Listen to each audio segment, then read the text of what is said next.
What is up, everyone? What is going on? Man, I need some. What is happening, everybody? Once again, you have tuned into another episode of Let's Talk About. I am JR Wisdom, and this is the lovely Avery Woodley. Avery Woodley.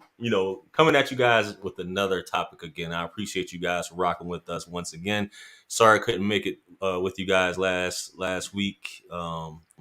Had health issues, but now I'm back this evening as well. So Yes. hopefully we have a good show for you guys. You know what I'm saying? So before we jump right into it, make sure you guys hit that like button, hit that subscribe button. Also, don't forget to subscribe to Avery's channel as well.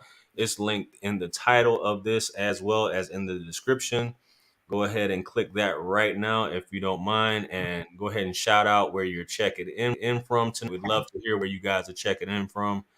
And that being said, let's have an awesome night. You guys feel free to call in if you got any thoughts on the topic. We're going to be talking about red flags tonight. Red flags. I know a lot of you guys may have experienced it, didn't know, may have found out afterwards, but hey, that's what life is about. It's about, coming across these things and maybe teaching the youth, teaching those Yes. who may not have the same experience as well. You know what I'm saying? So with that being said, man, Avery, as usual, we're gonna kick it off. How are you? Once I'm again, good. How are you?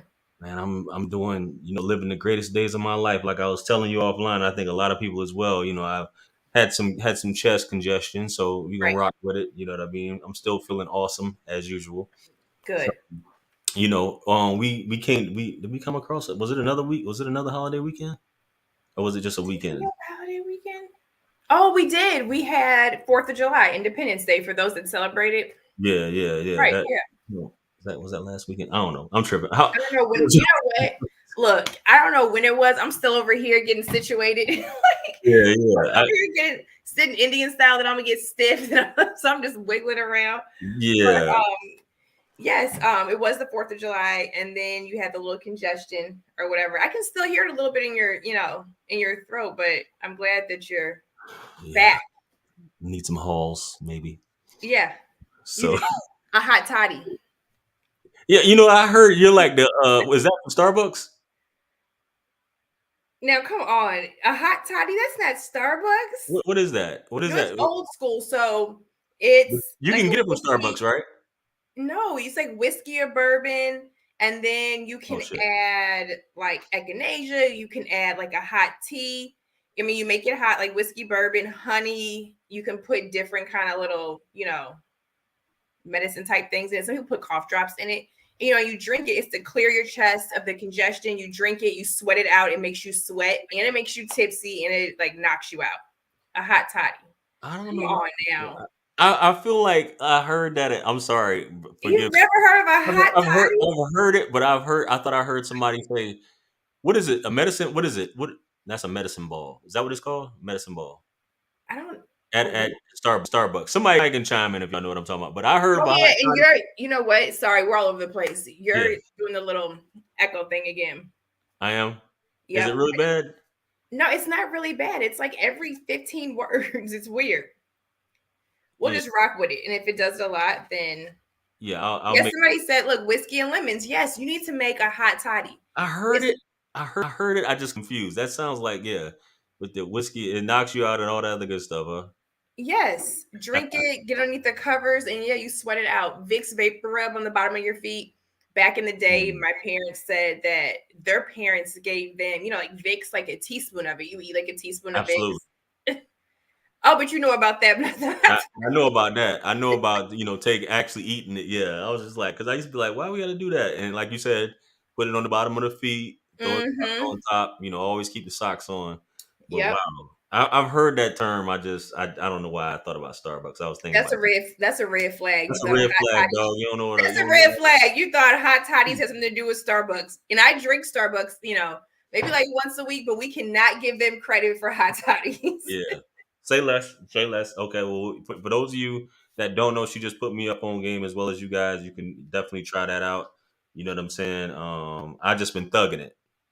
I've been thugging it, drinking water and all that, man. But it is what it is. I don't want. I'm. Yes, I would love to get a Z pack of antibiotics, but I'm just like I said, I'm thugging it. So it is what it is. But thug it out.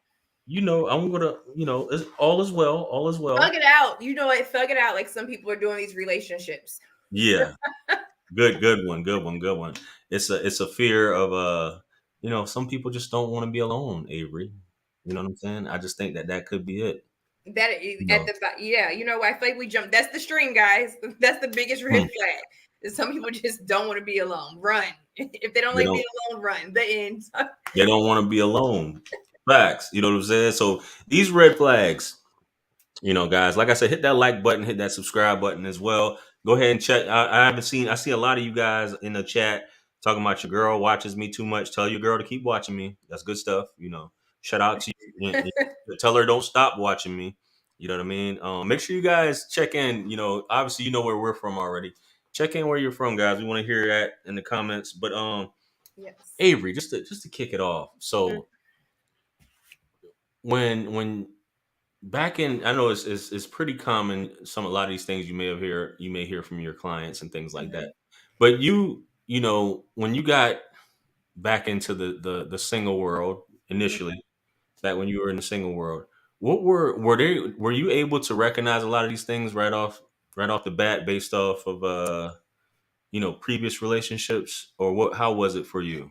Like, or was it like a hard, dead reckoning in terms of finding these things out? You know what?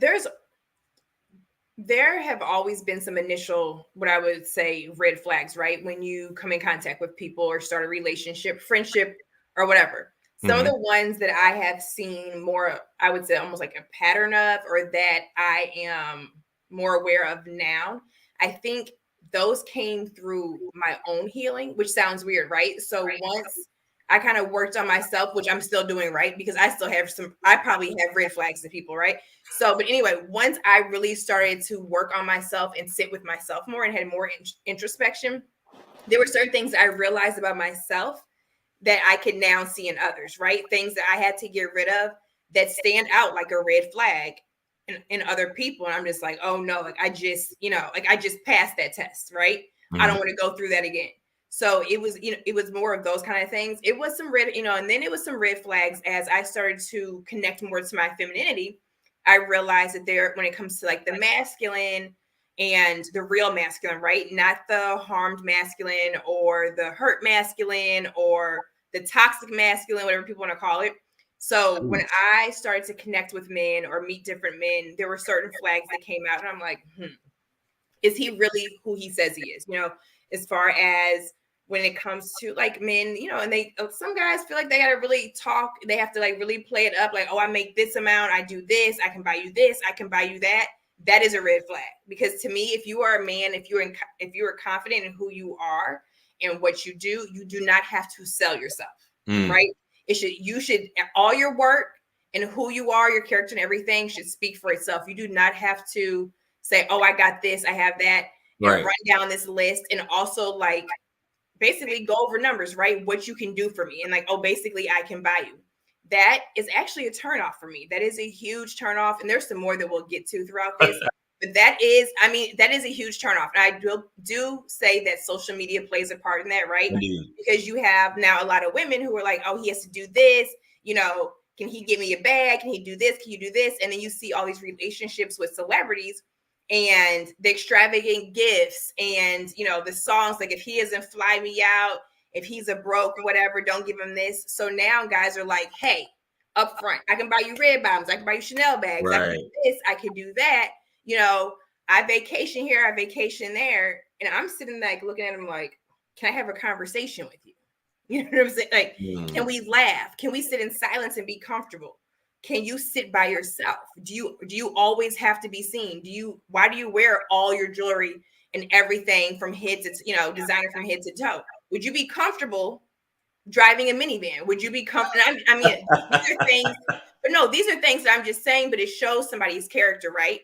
Or Yeah. do you feel like you need stuff to make you a man? Or do you feel like you need stuff to, just be like, I don't know, but I'm what glad you said, would you, because I never heard a woman say, or would you be comfortable driving a minivan? Hell no, I wouldn't be comfortable driving a. Well, Go no, ahead. not comfortable, but do you feel like a car makes you more of a man? There are certain Mm. people that I am telling you, JR, the type of guys that I have come in contact with, Mm-hmm. I'm like, oh, okay, if I stripped you of all of this, right? Would you still be who you are? Or, Right. is your manhood in this stuff, right? Do you find Mm-hmm. out who you are in just things? And I just don't like that. Like, I do not like that. Yes, I like somebody who has their own. I do like people who could help take care of me, who can, protect, provide, and all of that. But if that is all you have to offer, that is not enough. If your character is flawed, I don't care what you have.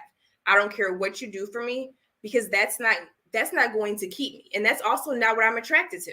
It's like, do we have all of the foundation there? Yes. Okay. And now we can take a trip, or now we can do this. Yeah. And, that's what works. But if the core isn't there, Somebody said in the comments that's cap. A female wants a guy with flashy outlook about him. How yeah, old are you, I bro? actually don't. How old are you, man? Yeah, I mean, I don't. I do, I do not. I can see somebody that has on a t-shirt and some basketball shorts or whatever, whatever guys wear.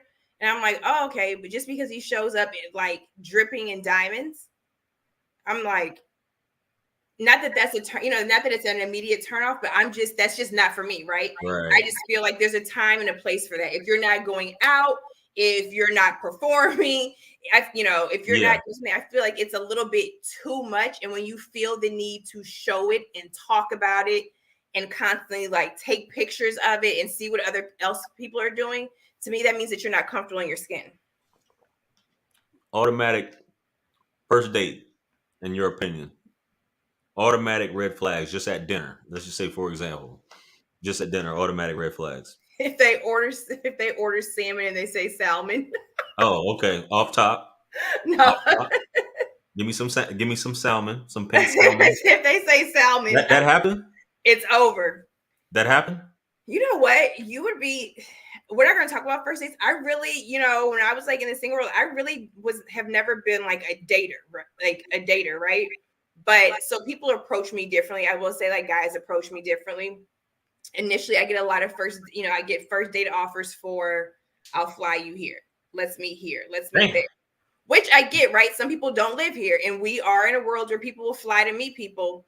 But these are the ones, we know what those are. And then I think some, they just feel that that's what I'm into and that's what I'm about. Right. And, I'm not. So I'm just telling you, when people lead with their stuff and what they can do for me, that is the biggest turnoff. So if I'm sitting down on a first date and it's the same type of conversation, right? It's very materialistic and it's a lot of fluff, then I don't, I'm completely turned off. Okay. So And then, of course, like, if the guy's late, or if he, if there's a certain stuff with the physical appearance, right? Like, I have a thing. If a guy doesn't have on clean shoes, if his fingernails aren't clean and cut down, but that's simple stuff. You know what I'm saying? Like, what if he just came from work, right? But that's like simple stuff. But really, I'm big on conversation and just natural energy. So it can almost be anything. Or if they sit and they instantly talk about all their exes and how crazy they are, that's a red flag. off top. Off top, like, that's a red flag, because it also shows lack of accountability. So the dusty shoes is a no go. I mean, why would you guys be coming up anyway, going on a date with dusty shoes? That's I mean, and you know what, my dad was like, a man should always have. My dad hates, like, messed up shoes, especially on right. men. And it might have been the way he grew up. He didn't grow up with a lot of money. So as a kid, he had, like, one pair of shoes. You have your things, but he's like, no, a man should keep himself together. He should be groomed. It doesn't matter how much he spends, but his fingernails should be cut. His shoes should be clean, And so that's what I grew up on. And so if I see a guy, I'm going to look at his shoes and I'm going to look at his hands. I'm not going to look to see what you got on your neck. I'm not going to look at your watch or anything like that. I'm looking at your shoes and your hands. I think a lot, and this is something that I've said a lot, and because us as guys, just like women size up other women, what they got going on. Me being around dudes, working around dudes, and just hanging around dudes, and you get to see the inner workings of other men and the lines that they use. And I'm thinking, like, damn, that's some corny ass lines, but that shit is working. You know what I'm saying? Just stuff that I hear other dudes saying, and even just being in proximity when whether you're in customer service or any type of thing, and you're like, okay, this dude smell like cigarette smoke. He's got the dusty fingernails, or you know of Right. a guy that's dating a beautiful woman, and it's not like you hating, but you're like, man, this dude don't brush his teeth. He's got that, that Oh, baby, I hate plaque. all of it. Yeah. Yeah, Hmm. they got that plaque like at the bottom, and That cheese, that grilled the cheese cheese. grill. Yeah, I mean, it's just like melted grilled cheese though, because it's right there on the gum. Yeah. You know what I'm saying? So all of that, like, got the dusty, got the fingernails full of dirt, and I'm just like, I guess some women That's don't an care, but infection waiting to happen. yeah, yeah, you know what I'm saying. So I'm just like, wow, I think it's very important, but I think some women are willing to overlook that, a lot of times, um, Hmm. things, because guys, we'll see guys just like in the comments they said just now. Well, a woman, and I know you just said that's not your preference per se, but he's like, women like flashy guys. I'm like, I don't. Maybe I'm like old school. It Right. doesn't mean that I don't like a man that can't take care of himself, or if he has to go to a certain event, he can't pull something together. That's not what it is. It also does not mean that I judge people if they have on jewelry. That's Yeah. not it either. But if you can't be quiet and confident with it, Correct. I don't like it. You have to have like a humble confidence, right? You Hmm. can have a guy that has on a Rolex and he's just sitting there, but he's not like, Yeah. so Yeah. if it's just like, oh, this just happens to be my watch. Yeah. I like nice watches. This just happens to be my watch. But also, he wouldn't even say anything about it unless somebody says something to him about it, right? He's Right. not like, oh yeah, was you just checking out my Rolex? And it's like, Right. Yeah. Yeah. Yeah. no, you got a rash on your arm. You know what I'm saying? Like, Yeah. Yeah. Like, I mean, for somebody, you would have to be some. Not to say that you couldn't tell a Rolex, but I mean, like, you to that be that much into someone's dial on their watch.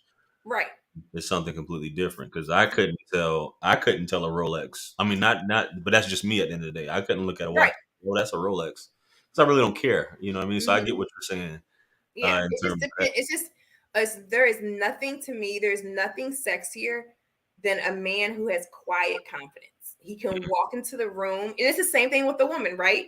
So if he walks up to the table or whatever, however we meet on the first date, if he can just hold his own Hmm.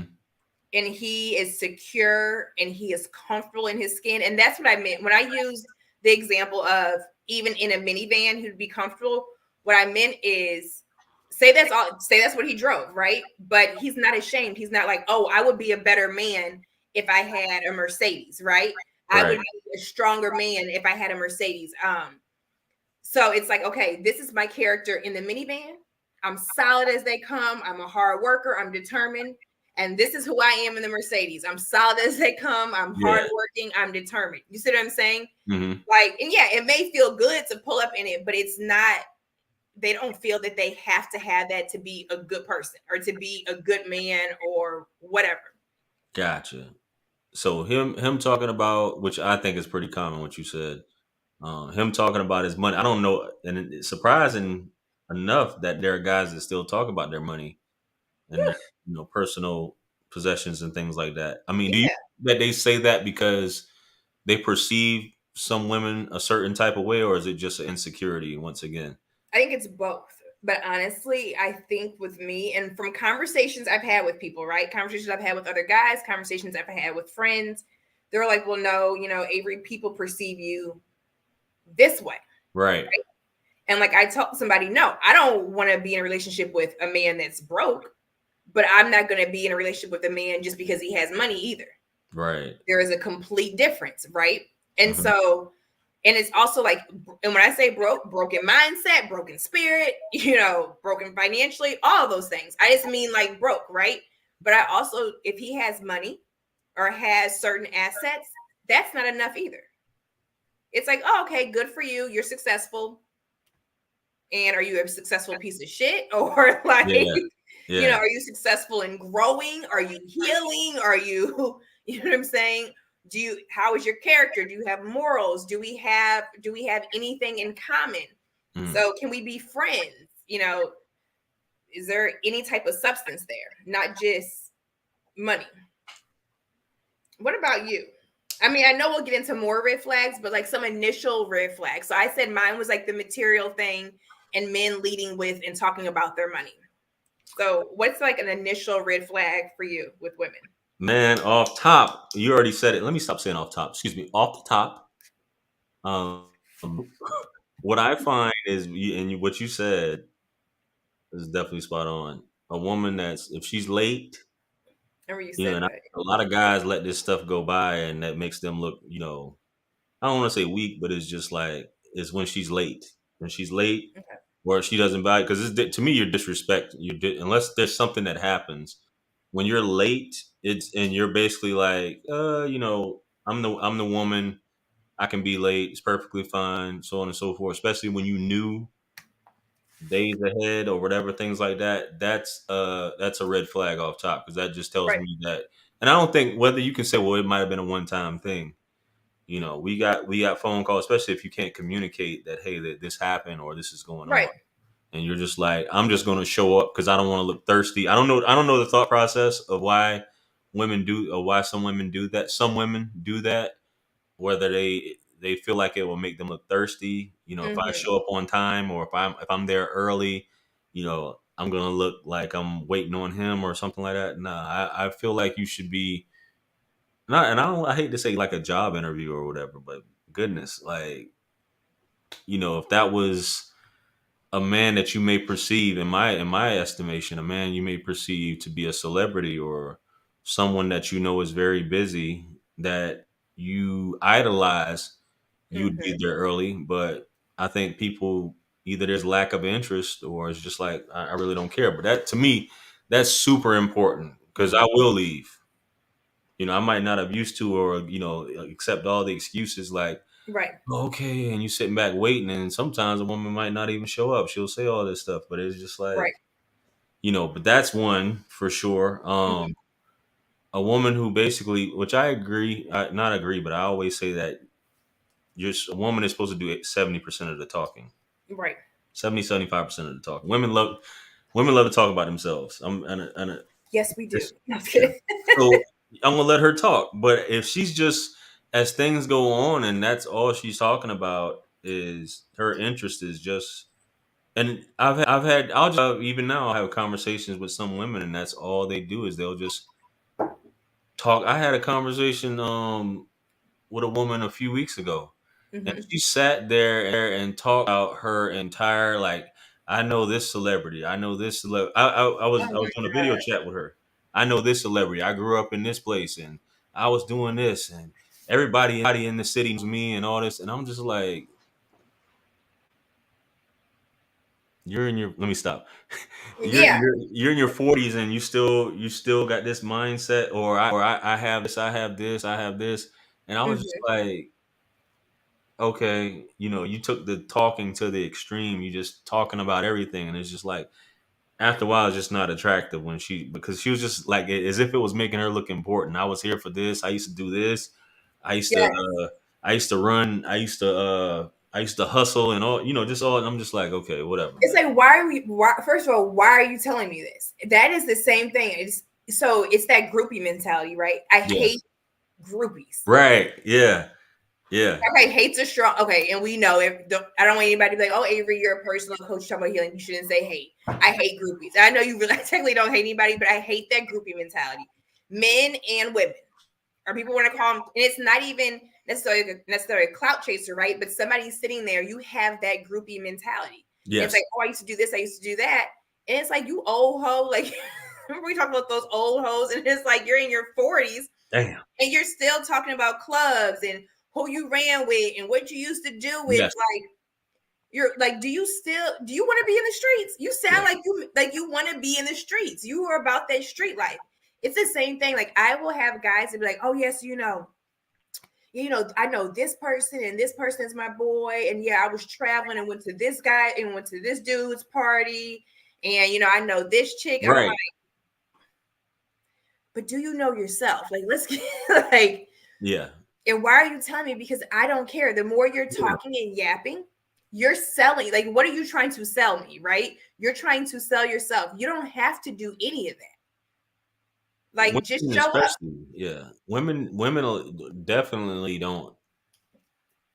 I'm not saying a man does, but women definitely don't really have to do that. You know what I'm saying? A lot of times, I mean, it's cool. I mean, we should be interviewing, but I was just having a conversation. You know what I mean? Right.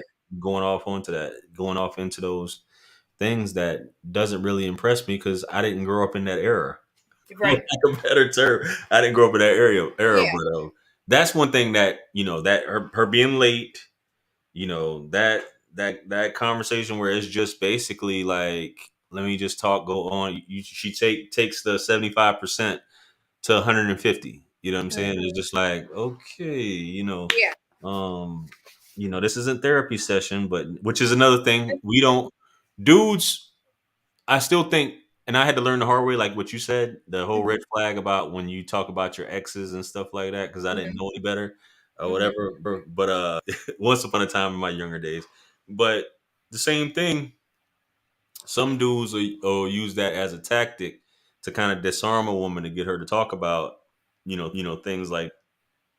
But another red flag is when a woman has nothing but negative things to say about her dating history. You know what I'm saying? Yes. Everything. Nothing was ever her fault.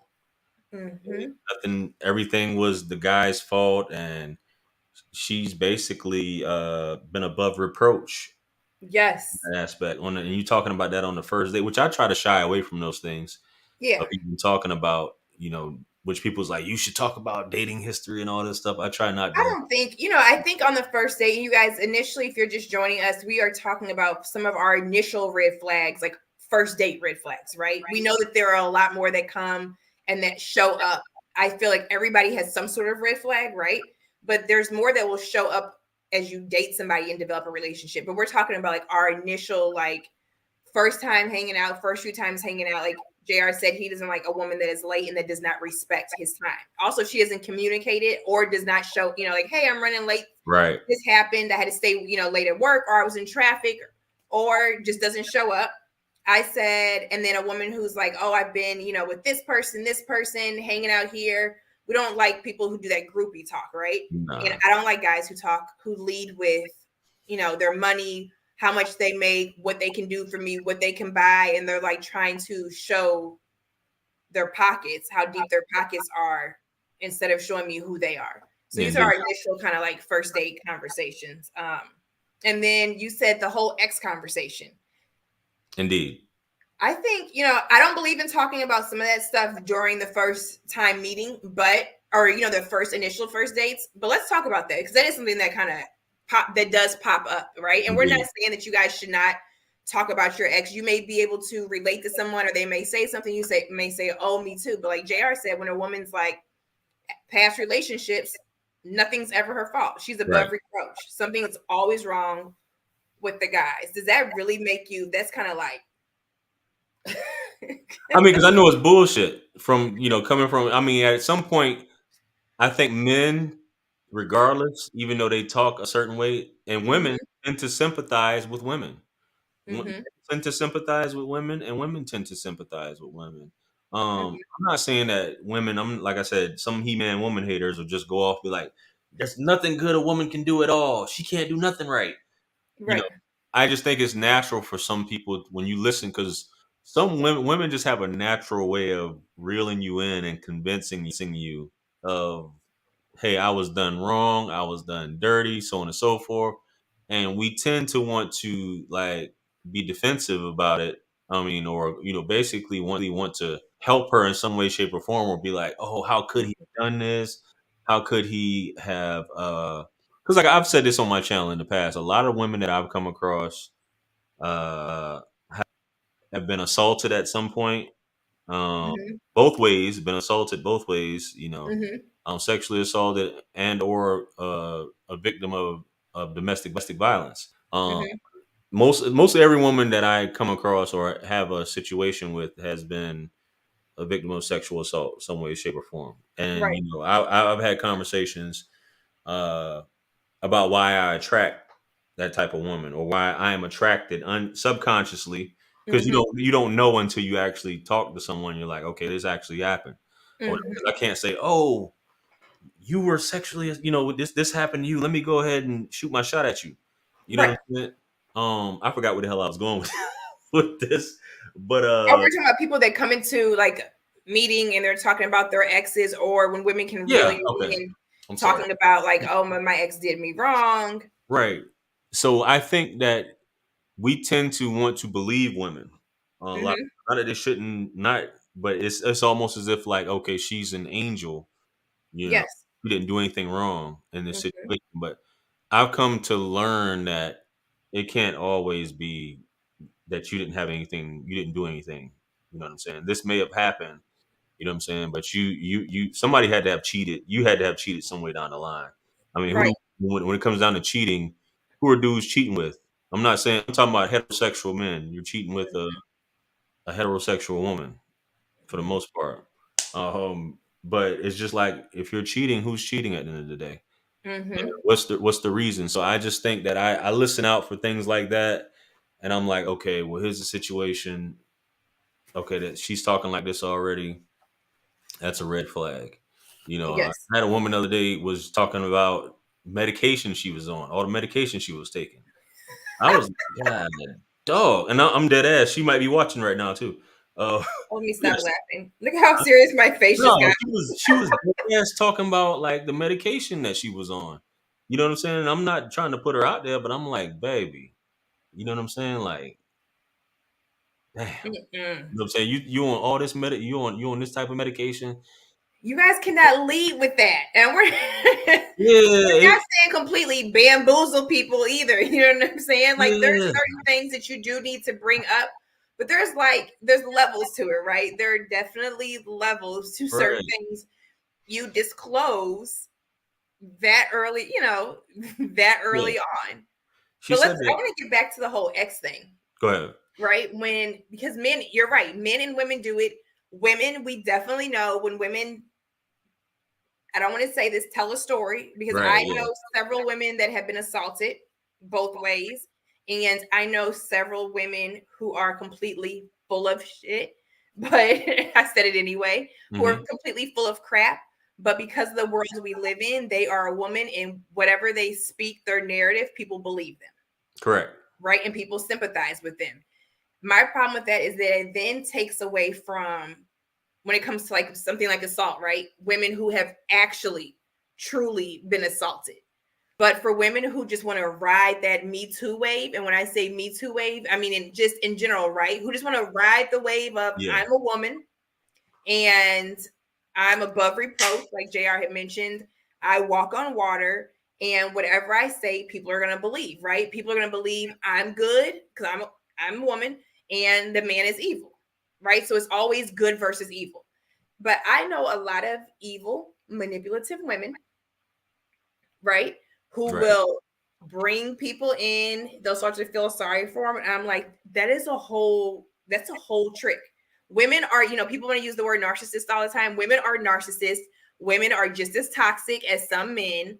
Okay. It's Right. not, we are not above that.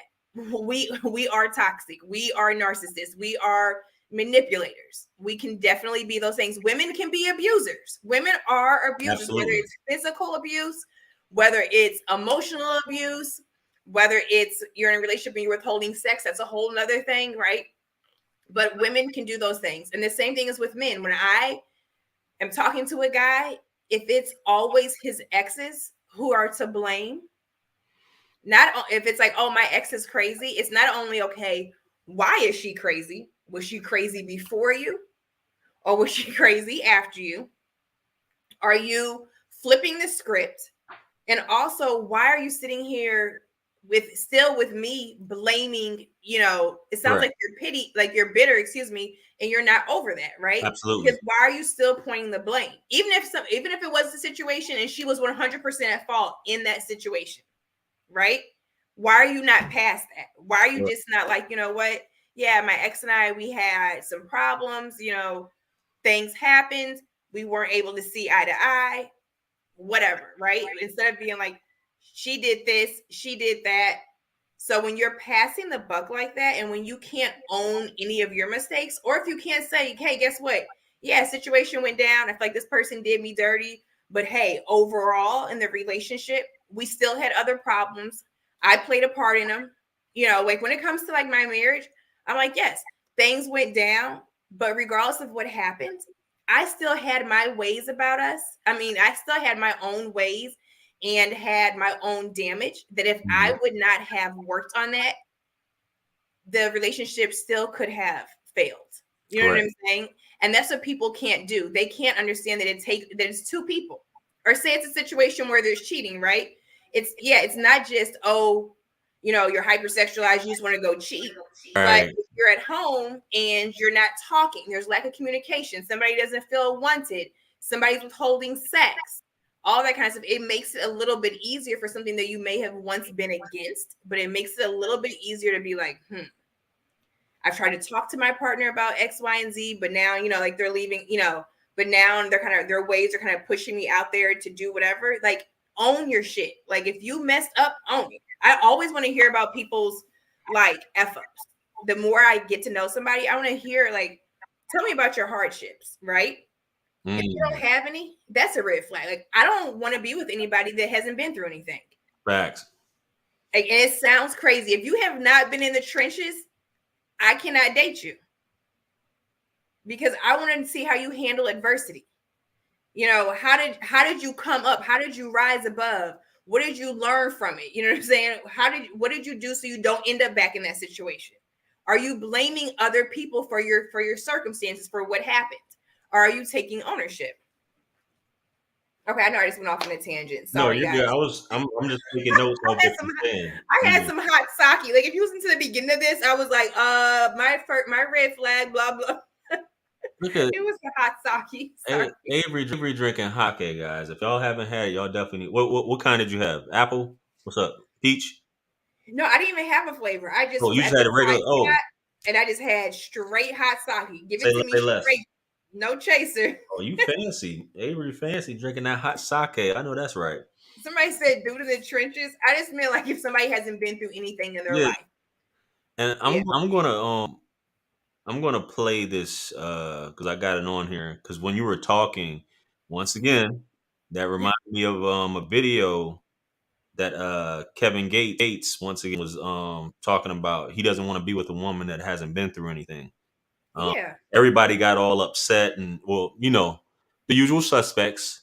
No, I Mm-hmm. need a woman that's a virgin, that never had any issues, that blah blah blah, that has no experience. And I'm just like, Yeah. these guys are just talking like, you know, uh, you just saying it because it sounds good, but I'm just like, I'm gonna pull it up here Okay. and let you check it out. But before that, guys, go ahead and hit that like button. We should have at least 50 likes up in here by now.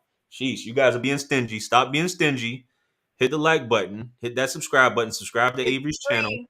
Also, if you're just now joining us, make sure you guys shout out where it is that you're checking in from. Would love to hear you. Love to hear you. Love to hear where you're checking in from. We got some people from Madagascar I seen up in here. Oh, awesome. Yeah, shout out to Africa. I We got love some folks from there. You know what I'm saying? Got some folks from UK. So make sure if anybody stateside, definitely shout out where you're from, wherever you're at, man. We love to hear where you're from, man. So hit that like button. If you're in the trenches, shout out you're from the trenches. You're in the Yeah, trenches. No, I'm just kidding. facts. Yeah, definitely if you're from the trenches, like, guys, come on. I mean, where else would you rather be? You know what I mean? So but yeah, you were saying something in reference which I thought was very Who important. knows? A lot of the guys who I feel like how you were saying about, they'll say this, all these negative things, but they want to convince you, and I'm talking about specifically MGTOW, men going their own way, and the He-Man woman haters. Mm-hmm. They feel so strongly about women. This woman did me wrong, and you're basically pouring your heart out to, on the first date. You have no choice but to, if you feel that strongly, if you feel that much hate towards women, Mm-hmm. and this woman did you so wrong, there's no choice for it to come out of your pores when you're talking to another woman, because deep down you feel that she's going to do you the same way. So Mm-hmm. in my opinion, I just don't Well, no, feel like you would hate somebody that much and it not come out, or you feel that someone did that to you, someone wronged you, and mm-hmm.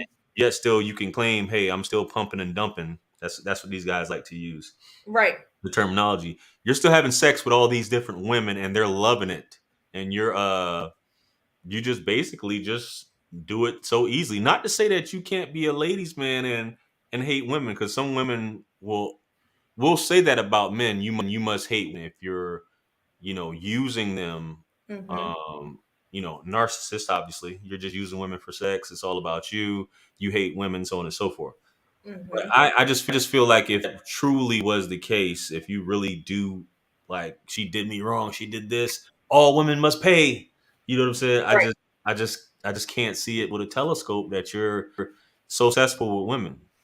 Personally, it's At just all. Well, because you don't even give them a chance to be successful, because you're already entering into the relationship thinking you're just like the rest of them. It's the same thing when women think all men are no good, right? Men are the root of all evil. So when they interact with the man, they are looking at you through a microscope, that through like a one-minded, tiny-minded, like microscope, and they're waiting for you to do something to prove them right. So it's mm, almost like they completely overlook anything that you do correctly, and they're waiting for you to do something so they can be like, yep, just like I knew it, just like the rest of them. exactly And men do the same thing. Men who have, to me, it's almost harder to deal with a man who has been hurt by a woman. And this is one of those things, it's a double standard, right? Just like a woman can handle, a man cheating, I honestly say it's easier and more acceptable for a man to cheat and a woman to have to get over it than when a woman cheats and a man's supposed to get over it, right? right. But then also when it comes to this, it's one of those things where it's a double standard with men and women or whatever. So I don't know. Yeah, I think we talked about that Yeah. on our cheating episode. If you guys definitely check that out, we'll have it linked here at the end of the video Yeah, but if a for man has sure. been hurt by a woman, it's like Trust me, I was that dude. the women that come to follow have hell to that man's gonna put you through the ringer. I am telling you, I have talked to people who've had some not so good women in their life, right? Not just just not intimate relationships. Right. Moms, just women in their life, and they've been done wrong by a few of them. And it's kind of like when they deal with me, it's like they're waiting, like they're sitting there hovering, like a god, like waiting, like looking down, like there she goes. I knew it. Yeah, I And knew you was gonna do that. they can take something so small that has nothing to do with whatever they're thinking, but they apply it to that because it Absolutely. reminds them of someone else. Like, and that is a red flag. I call it God complex, whatever you want to call it. If you are dating somebody and they sitting high and looking low, or they can always point out the splinter in your eye, and they're throwing stones from a glass house, and it's always you're the one that needs to work on yourself. You need to change this. You need to do this.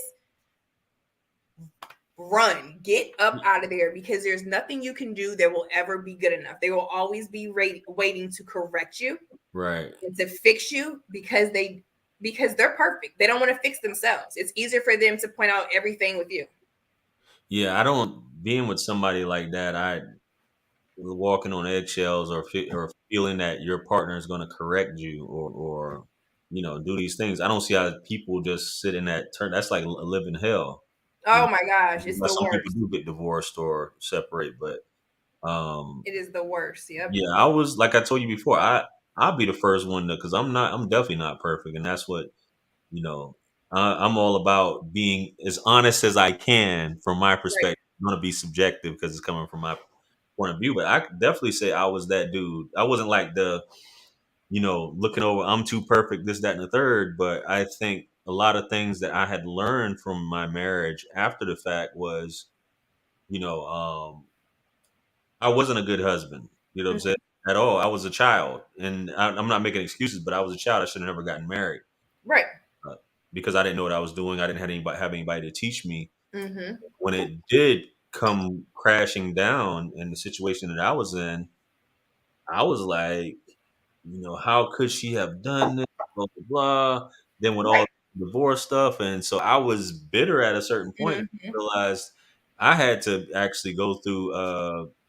the relationship immediately after that, which is always the worst. You should never, don't ever get into a relationship. I was in a relationship. I think I had told you this. I mentioned this before. I was in a relationship before I even got divorced.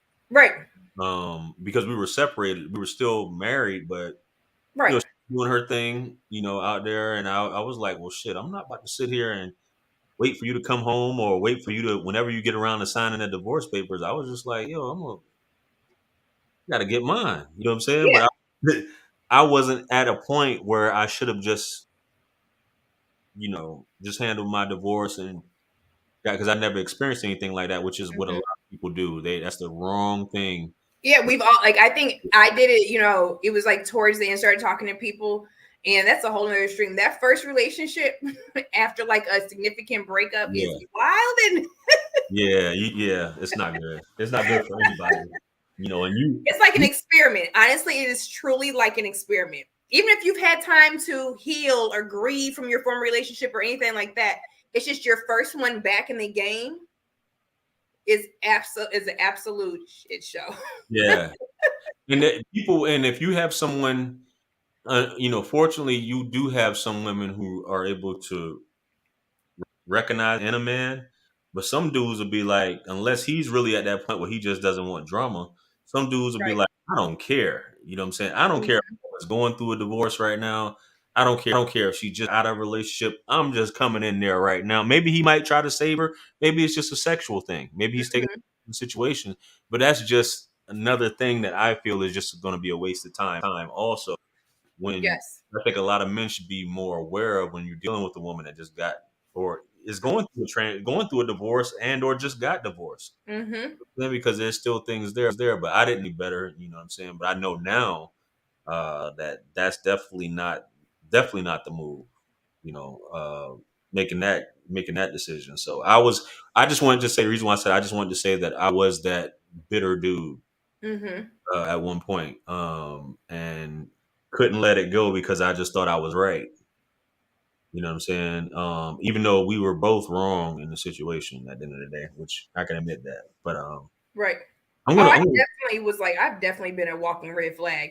But go ahead. I know you want to. no, I'm gonna play this. I'm gonna play this clip real quick. I know you saw it come up on the screen here earlier. I'm gonna just play this and get your thoughts as well Okay. as everybody else is here. So is it this one?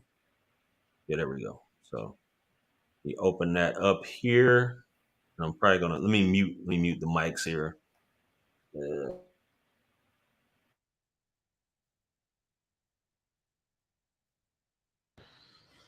I don't know who needed to hear this, what I'm about to say, but I know the society real big on judging people based on what they done been through. Society point the finger at the woman and be like, hey, you this kind of woman, you that kind of woman, so I don't want with you. But I would prefer a woman that done been through something. I would prefer a woman that done learn from all of her mistakes. I would prefer a woman that done been through a bunch. So at the end of the day, she know what she want. So when she want me, she know that she want me without a doubt or contradiction. Now see, I don't have a little bit of dick, so I'm not worried about what you done been through in your past. I got a big long dick, so you done tried the rest, so come try the best. You had to go through all that so you could get to me. I don't live for what another motherfucker think about me. Here, I'm out here. I love you.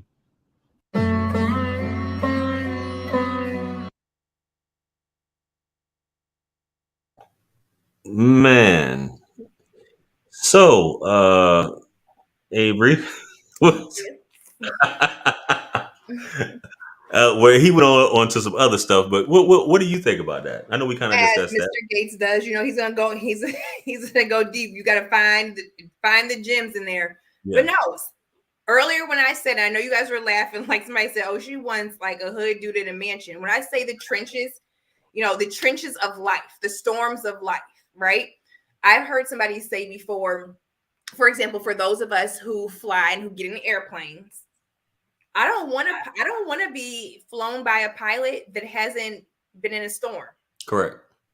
You know what I'm saying? Like if my life is in your hands and you have never, I want to know, like, have you flown through some storms? You know what I'm saying? Have Mhm. you been through some adversity as a pilot because that means while I am sitting here with you, while my life is in your hands, that I know like what you can handle, right? And if you see Right. something coming, you're not going to freak out. You're not going to drop the ball. Yeah, you may feel it, right? When you're in a storm, you feel it. If you walk outside and it's raining, you're going to get wet.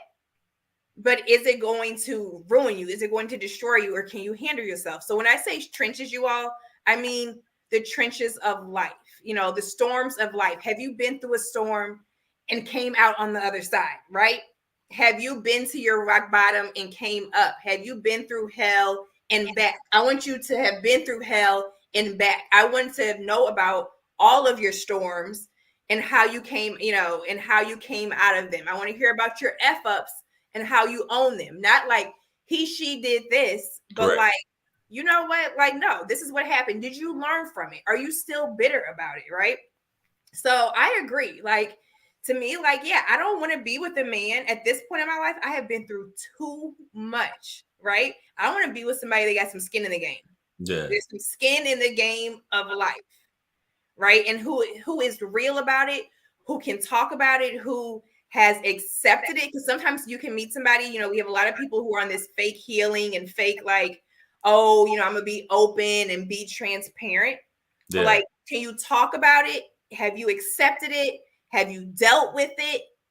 Because if you haven't dealt with it, that doesn't mean that, you may not be a good person, but we're at different stages, right? Like, I honestly feel that, a healed person or a person that is whole may not be completely compatible with a person that is broken, who does not realize that they are broken, because you're at two different, you know what I'm saying? You're Mm-hmm. at two different levels, right? Nobody's saying like, oh, I'm perfect, because I'm healed, now I have to get with another perfect man, because we're all completely imperfect, right? But it just Absolutely. means if I am here and like things that used to hurt me, now I can talk about and not shed a tear.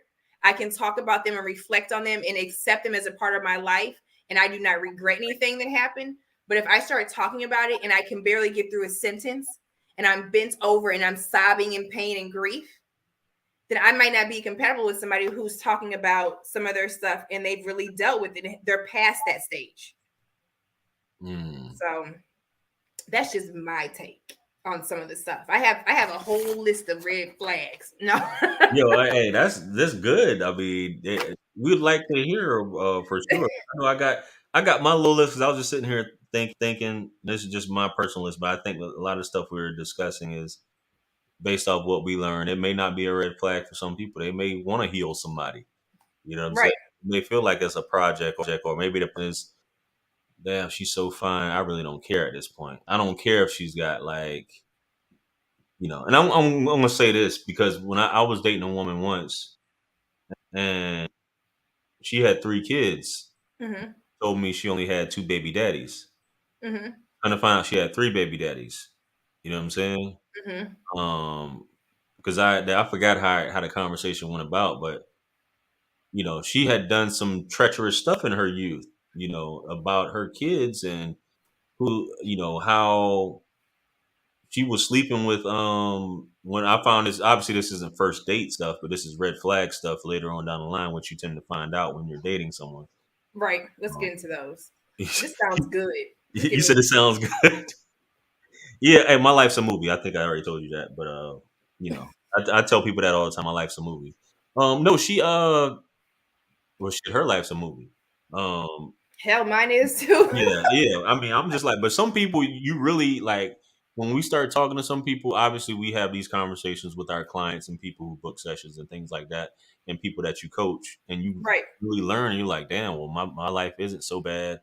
Or Mhm. you're like, damn, you ain't really been through shit. You haven't been Right. through anything, you know what I'm saying? And some people when they talk and they find out what you got, and vice versa, you're like, well, damn, it's really not that bad. But in Right. the case of this woman, she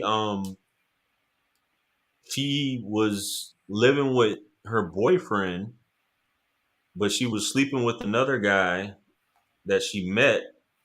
She ended up getting pregnant by the guy, stayed with was still living with her boyfriend, Mm-hmm. and basically um he thought that it was his baby for the longest time. And I think she told him, like, I guess right before she had the baby, that it wasn't his. Mm-hmm. And he was just like, some dudes are just like, I don't care. I'm still gonna take care of the baby like it's mine. So she ends up naming the baby after the dude that her boyfriend Mm-hmm. that she was living with, even though, whatever. So he ends up, the baby looks nothing like him or whatever. Right. So out of frustration or whatever, he kind of forces her, well, you're going to have my child. You're going to have a child by me, but whatever, blah, blah, blah. Mm-hmm. So, out of guilt, she ends up having a child by him. This time it's a boy, and names both of the children after him. One of them, like, because it's a guy's name, but he names the daughter the name with the A on it, because I don't want to say the name on here. And then Right. the boy right after him, and then basically breaks up with him right after she has the baby because she doesn't really want to be with him. So, and it's just a lot of other stuff. But a lot of this stuff, when I found that out, I was like, this is a red. You know what I'm saying? At the time when she's telling me this, and I'm just hearing Woo! that. But it's a lot of stuff. I think as we're dating people, we do find out. Like, you can look at the most handsome man for you ladies that are watching, and be like, oh, he's gorgeous. He's this. He's this. Mm-hmm. You don't know what the fuck's going on. Same thing with dudes, guys. A lot of time we look at these women on Instagram, and you're like, man, if I could just get her, like, I just want her on the team. Not even on the team. I just want just me and her. And you Mm-hmm. know what the hell this woman got going on. Absolutely. From STDs to baby daddies to, you probably don't even have a job, just all kind of stuff that's going on. But I think a lot of times we're willing to overlook those things because of what we see as Mm-hmm. far as visually. And it's not just women that want to nurture and help, men. It's men that literally want to take care of women with her having nothing else to offer. As you said, no conversation. She can't carry on a conversation. She's just pretty. It just Mm-hmm. that she just happened to have the sequence of imperfections that look awesome to you. Most IG models are the same though, but you know what I mean. But Mm-hmm. she has this series of imperfections that meet your test, your eyeball test or whatever, and it's just like, I don't care what she's got going on. I don't give a damn. I don't care how many kids she's got. I don't care how many deletions she's had, whatever. Um, I just gotta have her. You know what I'm saying? Right. Just like the red flags are like, I guess what you can deal with. But like with me, Mm-hmm. I just named off a few of the things that some people may not look at, like her showing up late, her just talking about herself, lack Mm-hmm. of accountability, multiple kids by multiple men, Mm-hmm. is an issue, especially if you've never been married, especially within short what am I saying? No, Short. I get it. Because you know what? Like when people ask me, I'm like, I have 3 kids, right? I Right. have 3 kids. Now my family is blended. I had a kid in college. Mm-hmm. So, and I don't like to say baby daddy, right? Like Right. me Right. and Yeah. great friends, an amazing father in college. If you remember, I'm 39, Right. right? Or Very and young. I was Very in young, college for baby. a long time. So I actually higher learning, right? I actually had my first kid at the age of 25. And then a while back, I got married, was married almost 10 years, and I had 2 kids when I was married. But then my ex-husband had a child as well. So that Right. kind of became like my bonus kid, right? Mm-hmm.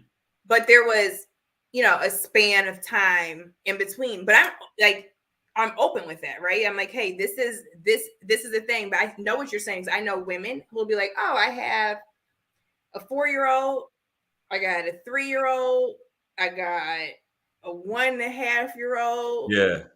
and I'm currently pregnant. Yeah. And they're like all different dads, right? And it's the same thing for men that have a bunch of kids by different women, because what that shows, I know you're going over the red flags. A red flag, and this is stuff you guys, like we're saying, once you get into relationships with people, there are more red flags that come out, right? Facts. When I have been in a relationship, there are red flags, like things about myself that came out that I never would have known unless I had been in a relationship with someone that lasted a certain amount of time. Because the more you're with somebody, you guys face things together. There may be something that you have to talk about, like a really rough patch that you got to work through. So I'm like, dang, I need to work on my communication skills, right? because I used to shut down, but now I can't. So there are going to be certain Right. things that will come up. And like JR said, some people, when it comes to healing or being with somebody that's broken, for some people, they may be attracted to that. Because also with red flags, all red flags may not be a deal breaker necessarily. Correct. It depends on what red flag you want to accept, you know, deal or no deal, right? Because everybody, to me, in my life, I believe everybody has some sort of red flag.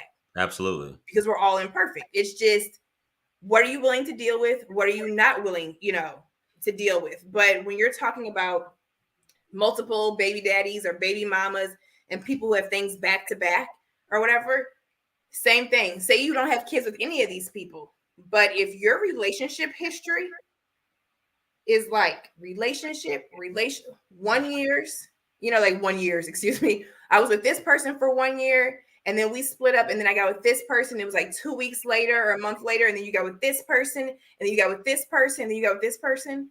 Major red flag if you're with somebody and they've never been single for an extended period of time. Yeah.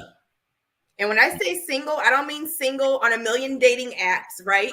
So like every evening and every weekend is filled with a different date. I mean single and alone, right?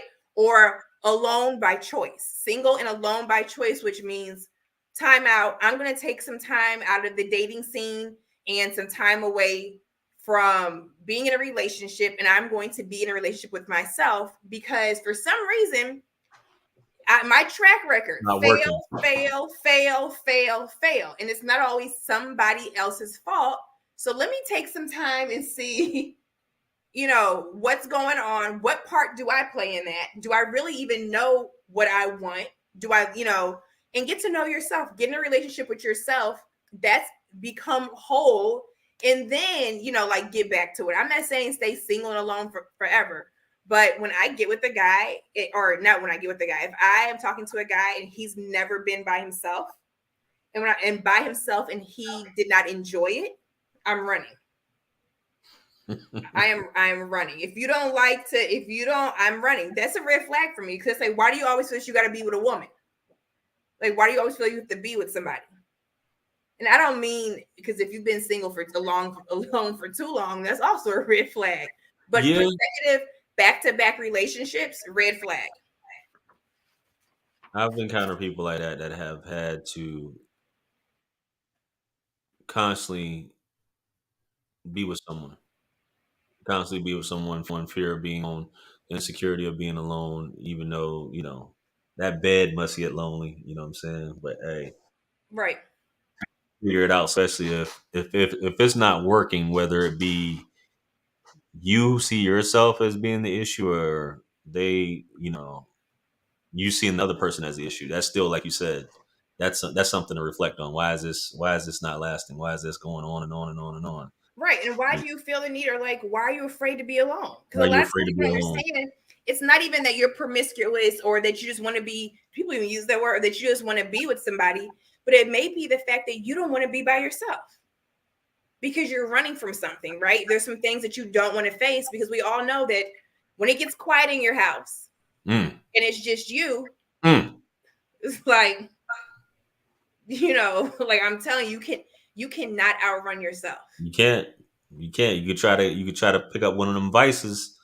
Yeah. So even if you're not in an intimate relationship, but then your free time is always spent with your, you know, with your girlfriends or your guy friends, right? Or you're always busy making sure that you're at an activity or you're at an event, it's because you do not like yourself. You are running from something. I want to know what you know, what are you running from? So that's a red flag for me. I took, maybe if you got them track shoes on and if you got them shoes laced up, what are you running from? What you running from, baby? Yep. You know what another red flag for me is? Oh, What? Yeah, let's just do this. Let's go back and forth with the red flag. bad breath.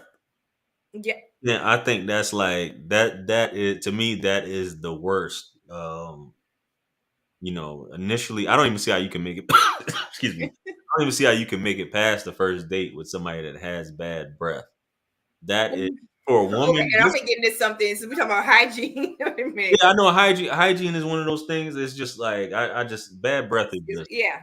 it's just a no go. And I like sometimes like I've been, I live in a town called Charleston here in South Carolina, right? It's not a huge city or whatever, it's a big city by South Carolina standards. It's Right. Charleston's number one tourist destination, I think 10 years straight in the United States. For those of you who don't know.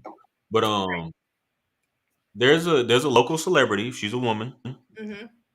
She's not attractive at all, but she's a very people's person or whatever.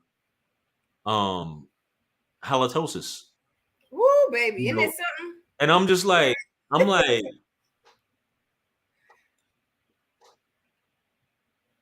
how can Mm-hmm. you be around somebody like, because when I'm like having a conversation with her one night, and she's probably about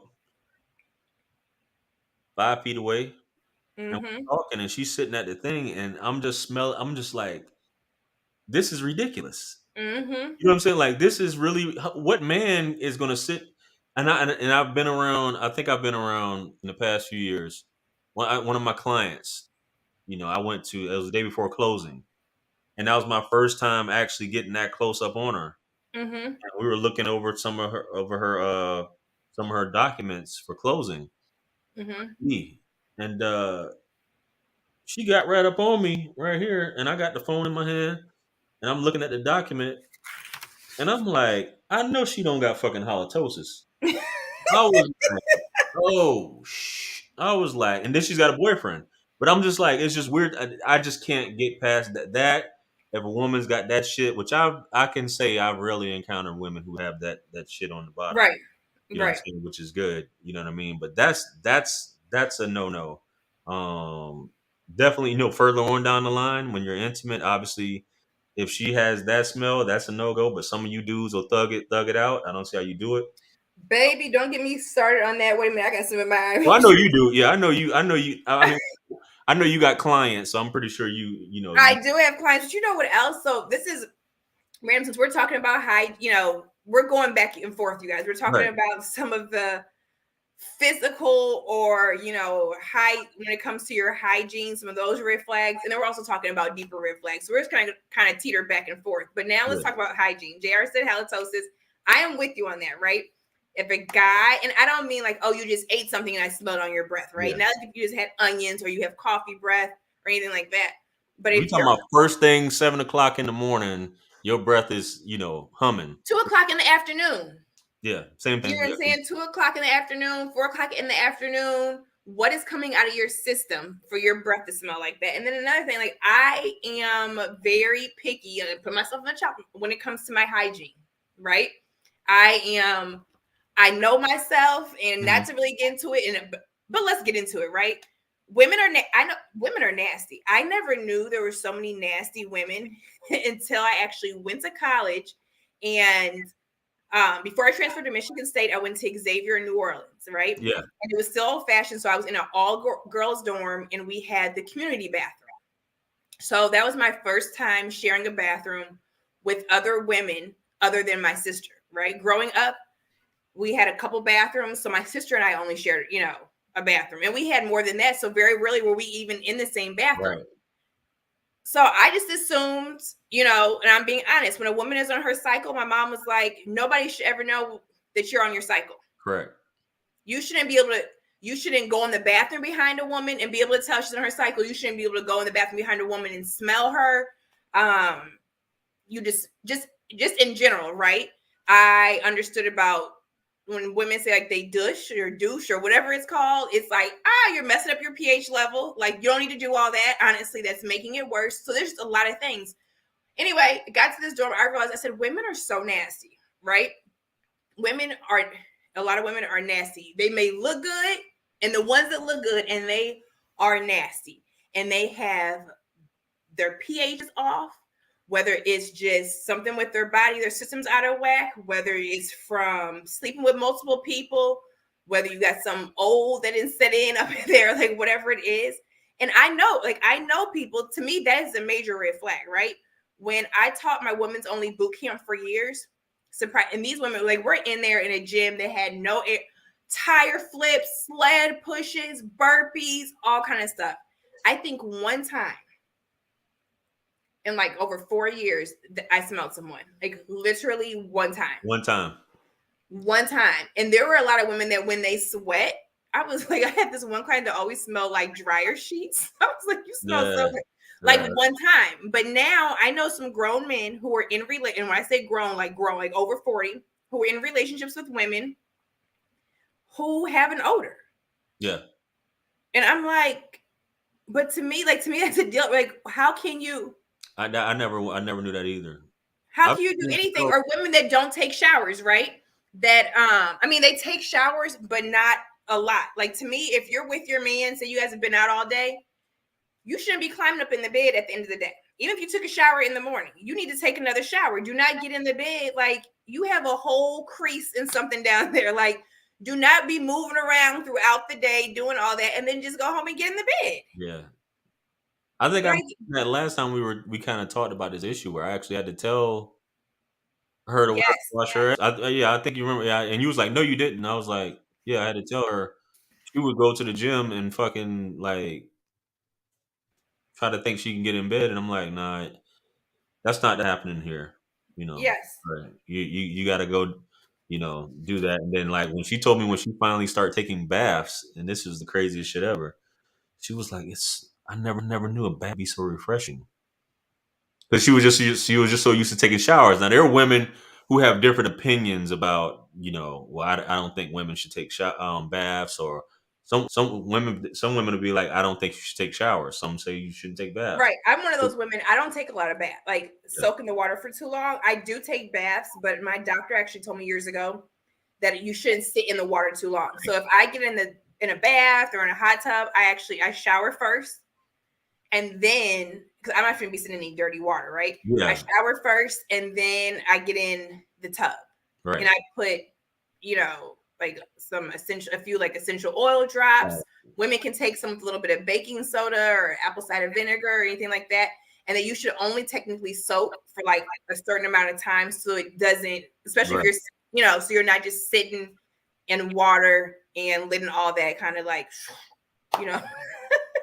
Yeah, for sure. So you guys, hygiene obviously is a red flag. And then as if something comes up while you're talking to somebody and you notice that they got something going on, like, I think you should tell them. You got to. But here's another red flag. What's that? Keeping score. So now we're going back to the little bit deeper.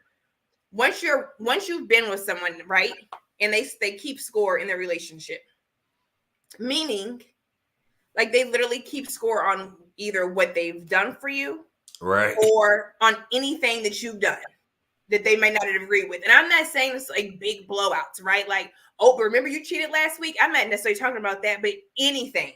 They are literally keeping score. So anytime you get in a disagreement, they start running it down. Yeah. And to me, that reminds me of that whole God complex and that whole I'm sitting high and looking low. Because like, why do you have, you're a referee. Why are you sitting over there with a notepad, especially when, and you're sitting there, like there's been times when I'm sitting there like, well, dang, if I would have known we were keeping score, I should have been tallying up everything. You know what I'm saying? Like, this is what I should have been tallying up every single thing that you do. But because I love you and I realize that neither one of us is perfect and some of the stuff is not even a big deal, like we face it and it's done. But you will have people who keep score on anything. And to me, that is a huge red flag. It is. I think it's for men. I've done that in the past. I don't keep it funky with you. I'm not going to sit there and be like, those dudes are right. What's wrong with him doing that? And I've done shit like that where you hold some shit in, or basically you called it out, but you bring it back up because you think, and you can try to guilt. And some people will feel guilty. Some men will feel guilty, but some men will do it to make a woman feel guilty, and she feels like she owes him, or that she has to make up for it in some way, shape, or form, because he constantly.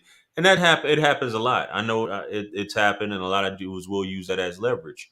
Women won't use it, but I know that I've used it as leverage. You know what I'm saying? Like, but it wouldn't be like, well, remember da or whatever. I would just be like, if something was said to me, then I would bring it up, which still doesn't make it right. You know what I'm saying? I would just use it as like a defense mechanism to defend myself when I still shouldn't have been doing that, because if that's the issue, I mean, all that stuff, especially if it's forgiven and you tell somebody it's forgiven, if it's unforgiven, you don't need to be in a situation. I think, and I'm gonna just say this. I know that was one of the things my ex-wife told me. It was some things that she never had let go. You know what I'm saying? Yeah. And she even said it's just some things she never let go, and she brought it up, and that was just her. But we were still together. But I just think Mhm. that it. I don't know. I don't know. I just think that is a red flag though, for sure. Yeah, and somebody said it's Right. childish. And I mean, like, it can be something small, right? Well, if I did this and you didn't do this, or acts of love, right? If JR and I are together and he does certain stuff for me and something comes up and he tries to bring it up, it's like, but did you do that out of love? Because why are you bringing up like what you just did for me, right? And Right. then there are other things like he's saying that whether it's, he messed up or I messed up and we're keeping score.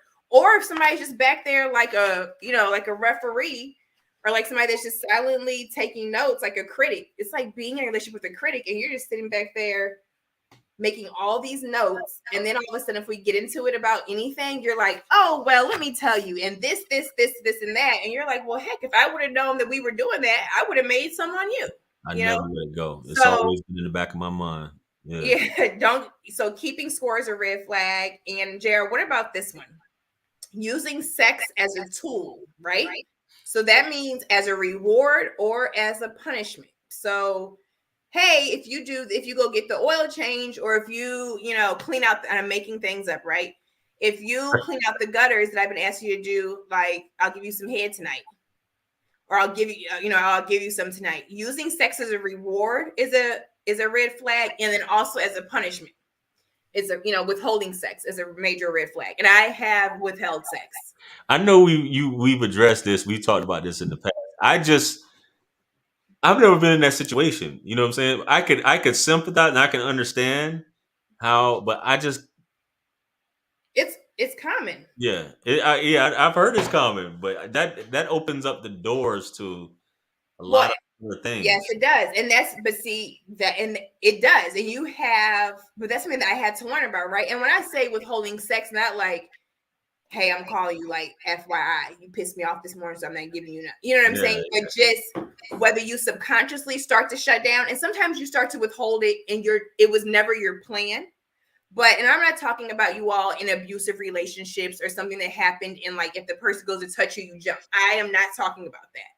But if you're really just trying to punish the person or force them into doing something, or whatever, because for whatever reason, you're going to withhold sex, right? When I used to get angry, I withheld sex, which some people may say, oh, well, you were upset or whatever. But once you start doing it, it becomes way too easy to do it. You get mm, comfortable withholding it. And then that other person, you're just like JR said, you're opening up the crack, you're opening up the door for other things to happen. And once again, I am not talking about a relationship where somebody's being physically abused or sexually abused by their spouse. That happens. But I'm just saying, like, hey, we got into it, so don't touch me tonight, right? I do not believe what I know now, and obviously, like, I have grown, is that if I'm going to be living with somebody, especially if we're living in the same house, if we get upset, we're not going to bed apart from each other. We sleep in the same bed. I have a girlfriend, and she was like, her and her husband both made a vow to each other that when they get up, if they're upset with each other, they will not sleep in separate rooms. mm. They may be like, F you, you pissed me off, good night, I love you, but they are sleeping in the same room. They are sleeping in the same bed. And people don't talk about that anymore. And that is very, very, very important. You go to bed together, unless you're in separate states or whatever. But if you're under the same roof or whatever, you're going to bed in the same room. Do not go to bed apart from each other.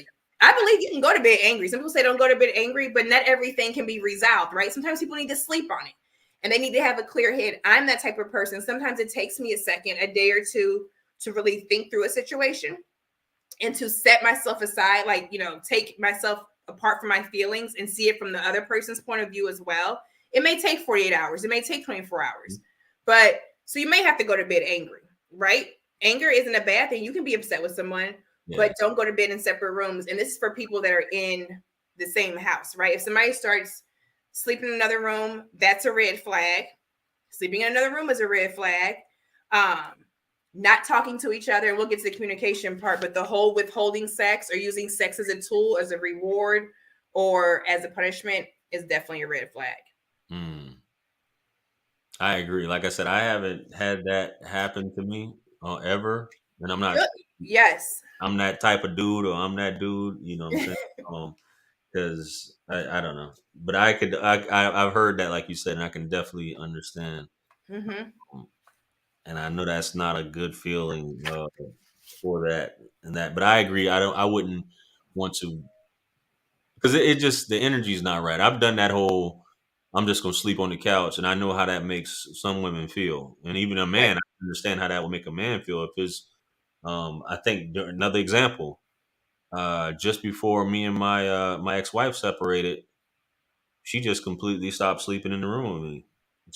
She would go in the bedroom downstairs, Mm-hmm. completely. But I already knew. I kind of knew at this point. I already knew she was kind of like on her way out. But I Right. was trying to still like make it work, but just wasn't going that way. She was just like sleeping by herself. But yeah, I mean, Right. I did that. I've done that in relationships where I've actually I didn't like what you said. I'm not feeling the energy at all. I'm definitely not feeling the energy sleeping in the same bed with you. So I just go sleep on the couch or whatever like that. And I knew how that. I eventually knew how that made me feel. You know what I'm saying? She didn't like that, and she actually communicated that with me. So I definitely understand that. But check it out. How about this one, right? Okay. I've had well, the one thing that ghosting and stonewalling, I think you can. That's a red flag early on, guys. And that kind of goes along with what you were saying, not necessarily sex, but in a relationship early on. Have you had that happen to you where someone like early on the communication, or if they get upset or they just can't communicate, they either just stop talking to you, they ghost you, or something like that, and try to communicate like days later or whatever, or just want you to actually pursue them, and then they start talking once has that happened to you before? Mm-hmm. And I'm the type of person, because I also can like shut down, right? Right. There, like, that is a toxic trait of mine. I will shut down like Fort Knox, not like I used to, but if it's something like, and now, then when I did it, it was, to me, it was toxic, right? Because I would just do it. But now I may do it after we have talked about something over and over and over again. And here we are again. And Mm-hmm. if I see myself and I have continued to evolve in the conversation, and like, I've taken bits and pieces of the previous conversations and applied them, or I've tried to see where you're coming from, I've put myself in your shoes, and if I'm the one that's doing all of that, and you're still showing up to the same conversation the 10th time, and you haven't grown from it, and you haven't done any of the things that I've done, it's very one-sided, right? That Mm-hmm. will make me shut down now, like, kind of stonewall. But people that do it early on, and Right. they're waiting, like, it's almost like they do it and they're like, I'm gonna make her come to me, Right. I'm gonna make her call me, I'm gonna make her reach out because I'm gonna show her what she's missing. And then they're waiting for you to come back. And sometimes when we come back, we just apologize or we make peace Mm-hmm. just to get them to talk to us, right? Correct. Even if we're standing our ground, and I've done it before, even if we're standing our ground, and this time we're honestly like, no, dog, like, this time it really was you. Like, it's not me. I'm not gonna come back. But for people who cannot take accountability, who lack accountability, a lot of times they will stonewall. And if you don't give into them maybe trying to place the blame on you or do something, and you don't want to like talk about it on their end, they will shut down and almost force you into, an apology, or do anything to break you, to show you like, oh, you need me, or you're going to be the first to break. I'm at this point now in my life, I'm like, after so many times of doing that, like, we just won't talk. Yeah. You know what I'm saying? Like, if I have to, even if I still love you or whatever, it's like we just won't talk, because to me that is it's a game, it's a toxic game that I just won't do. Oh, you're muted.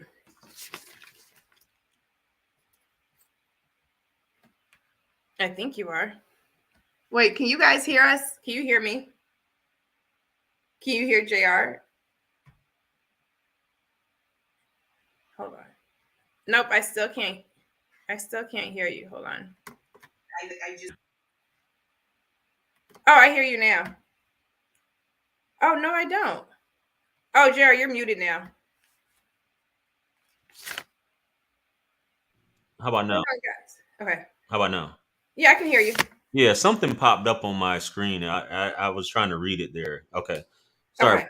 Um, but yeah, the reason why I brought that up to your attention because that's happened to me. Um, Mm-hmm. I've had conversations with different women throughout the years, and I Mm-hmm. noticed whether it be me or not, me putting my best foot forward, I think that I'm pretty good at communicating, me personally. You know what I'm saying? So Mm-hmm. I'm still being subjective by saying that, but I think I'm pretty good at at communicating, and things that tend to fall. I don't even want to say fall apart, but communication just stops. And there's like this, and when you can have a communication, you can be having a communication, and I'm just saying a woman, you can be communicating with a woman, and Mm-hmm.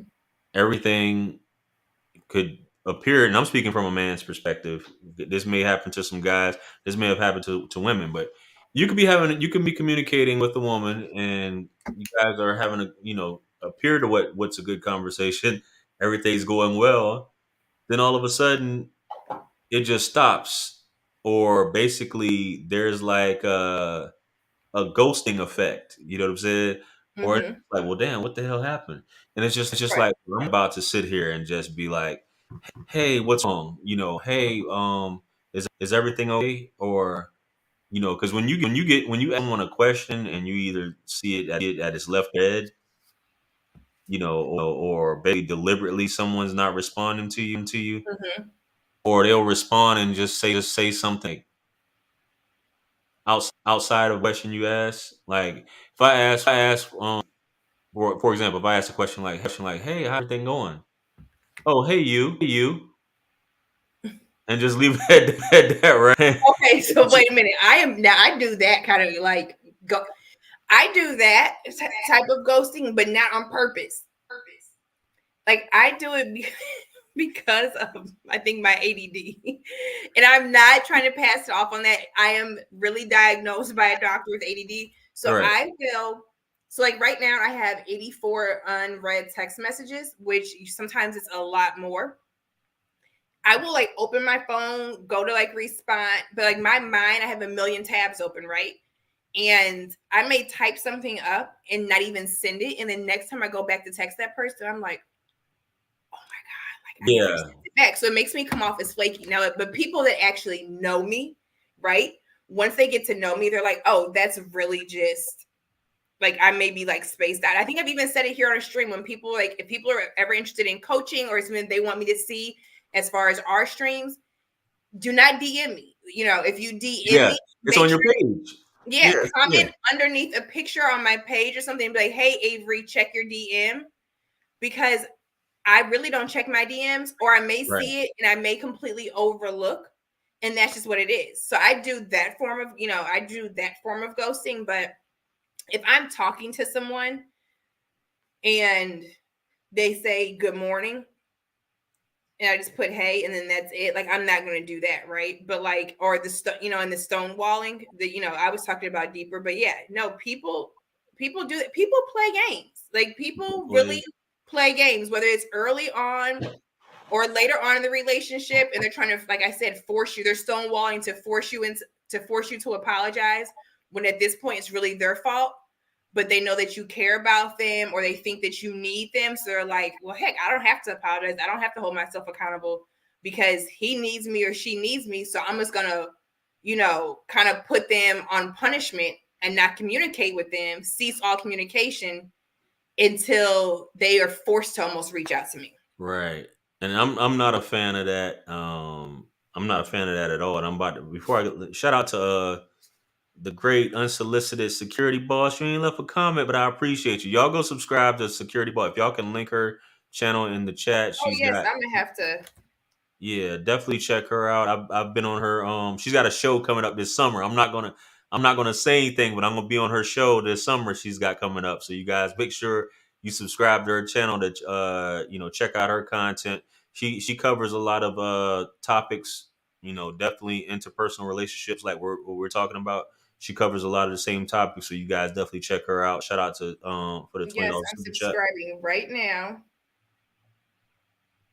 Yeah. See, even I subscribe. Okay. Appreciate you. But I brought that because that's it took me a long time, and I think that because women are just no pursuing stuff like that, but that's a huge red flag. That is one of my three is communication because make the time and everybody has stuff going, but if everything is going well or appears to be going well, and then it's just, you know that then I'm not. A lot of dudes are getting hip to this instead of this double tripping. You know what I'm saying? Because I just it's a turn off for me. I've actually had experiments where Oh, hold on. You're echoing. am I still echoing? Yeah, but it's a lot now. Sorry, guys. I just wanted to pause him really quick. It's a lot. Yeah, it's Damn. almost like every other word. I don't know what the heck is going on. But I also heard myself in the background on over there too. How about now? I don't know. Let me see. We'll wait for you to talk some and then see. Okay. So I know Yeah. you were talking about like guys getting hip to like sending out that message and Yeah. like, hey, a feeler, and they don't respond back. But I have something for that. What that is. Yeah. I've done like little experiments where I've been like, yo, you see this? I say you see this, and I'll show someone a text, and they'll be like, yeah, man. I'm like, yeah, this is normal, but that's why I like dating. And people will say stuff as you just said, like the whole game situation, people playing games and stuff like that. But it's really like, at the end of the day, how many people are really because this goes on like super common. This is very common. You know what I'm saying? And that's why it's just like the whole what is it? Dark psychology. You don't text, or you basically stop texting. It's. I understand why people do that, but still, it's like you have to fall back. I'm not with all that shit. You know what I'm But saying? you know what? Another reason people do it, especially chicks. I'm speaking as a chick. I mean, as a chick, obviously. Yeah. But another when women do that is because they're talking to someone else. Well, I'm aware of that. As you know, or multiple people, or they're talking to multiple people. I'm not saying that that's why I do that to people, guys. Yeah. That's why men need to have a starting five. I always say men. Yeah. Women hate when I say this, but that's why men should have a starting five, in my opinion. And you determine, I've covered this a lot, whether she gets added to the team or not. If she's just because women do have guys, they're bombarded, and I get it. Yeah, you're exactly right. She's talking. She could be talking to, well, most likely is talking to other men, and she'll make time for you when she's ready. So in that case, you keep it moving. But if we're sitting here and we're painting a picture like, okay, you want my time, you want my attention, and I'm giving you my time and my attention, and it's just basically like, you know what I'm saying? Or you could catch people like in between relationships, like I've already described. I know it's happened to me a lot where women will be on a break from their boyfriends. And then they'll try to get with. Hence the situation. It's been. I got countless situations where they may not be on terms. Okay, you're not talking to me right now. Okay, you're on that type of time. Let me get with this guy and see what's up, see what's happening. And just want him for this particular reason to see how it goes.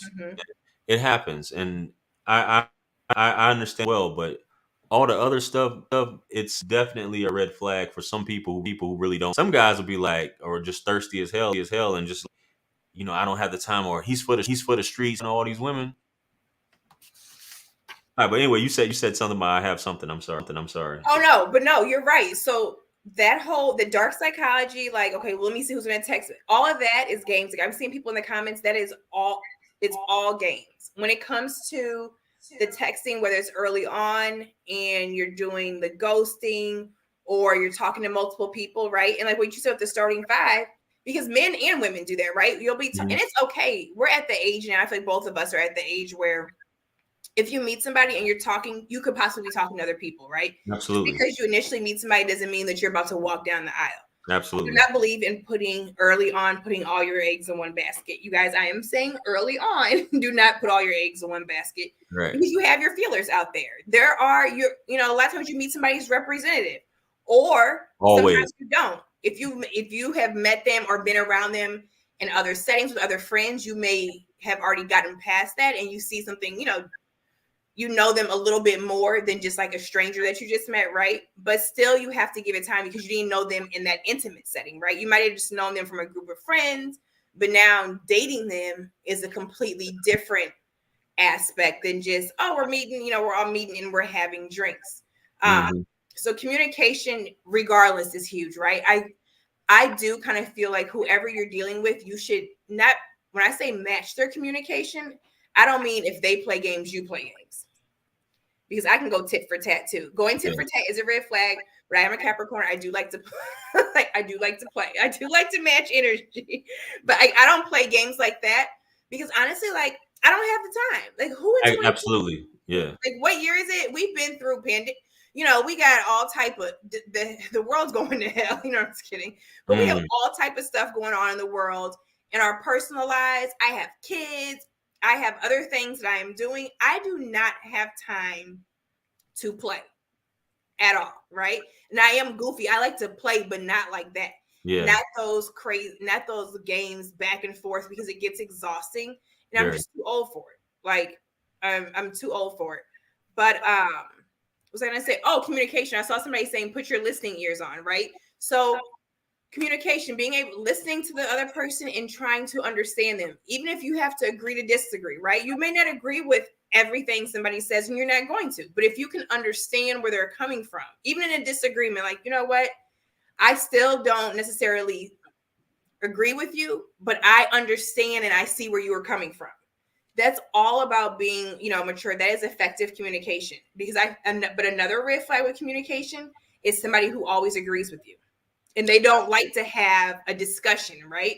If they run from any type of uncomfortable conversation, then that's a red flag. And I'm not saying the uncomfortable conversations like I mentioned before, right? Like when you have somebody who's constantly trying to bring up the same thing and you have worked through it and you've worked past it, but they're still holding you in the same light that they did the first conversation, you're in conversation 10, that means they're just looking for something, right? But just healthy communication, listening, trying to understand, not just listening for a rebuttal, all of that, is important. If somebody's listening like that to go, okay, let me see what they're about to say, and bam, and they're ready to drop the line like a debater, like the great debate, that's a red flag to me. We got to do better with you. But have you ever heard this one? Okay. And this is one for me. When a woman, and I don't think men do that. I'm surprised but I think that she just did this because she just felt like she could get away with it. She would basically boast about the men that she's, a woman who talks about other men in front of you. Whether she calls another guy attractive in front of you or calls another guy sexy or handsome or this guy's good looking and things like that, or I totally sleep with this guy right here. That is something that has happened. Yeah, that's why I said this. This was one woman that has People done. just have no tact. Now, somebody Yeah, that can't even hide that, like, what yeah. is Just the say world I coming would to? totally sleep, or this guy is totally attractive, and it's just like, you know. And if you sit there and don't check it, she's gonna keep doing it. Oh, that's extremely disrespectful. Yeah, And I feel like that would make me uncomfortable. If I was with a guy and he was constantly, now here's the thing, nobody's blind, right? I don't expect you to be blind, right? But what I'm saying is if you're constantly like, oh yeah, you know what, like I'd hit that, or she's this and she's that. I'm like, well, damn, like go be with her. You know what I'm saying? Like I'm yeah, sitting right here. To me, that would make anybody. It doesn't matter how secure you are, how confident you are. That is disrespectful, and it would make me uncomfortable. yep, But that just shows you, you know what? Because so many of us are so invested in this, right? Like I was messaging people about like the stream or whatever. So like when I'm on my phone doing this with you guys, I'm not like searching my phone and being disrespectful, right? But when somebody is like, because of social media, I feel like some people are so caught up in their phones. And when it comes time to sit down and have a conversation or dinner with someone, it's like they have no tact. Like, how do you not even know that you cannot be sitting? They don't know how to have a relationship. How can you not know that you cannot be sitting with your man or a man that you're involved with or a man that you are dating or trying to get to know, and you're sitting up there like, he could get it. True story though. This happened. Like, oh, look at him. Look at that thing in them gray sweatpants. Sheesh. This happened in, was it March? This happened in March. And I'm about to say she probably watching this shit right now. Well, Let me stop. it's Anyway, no, she's I went to dinner with this young lady, right? mm-hmm. I'm not gonna say the restaurant or whatever. But we went Say to it, be petty. No, I'm just kidding. we went to this restaurant, and I don't know when I don't think she said she hadn't been on a date in a while. Okay. Then out of whatever, she just got tired of men or whatever. And anyway, we're out on the we're out at dinner. I'm sitting there, my phone. I'll either keep in my pocket or my phone. Face a player should. No, I'm just joking. Right. But we right there, and I see her just, texting away, and I'm sitting at her like this,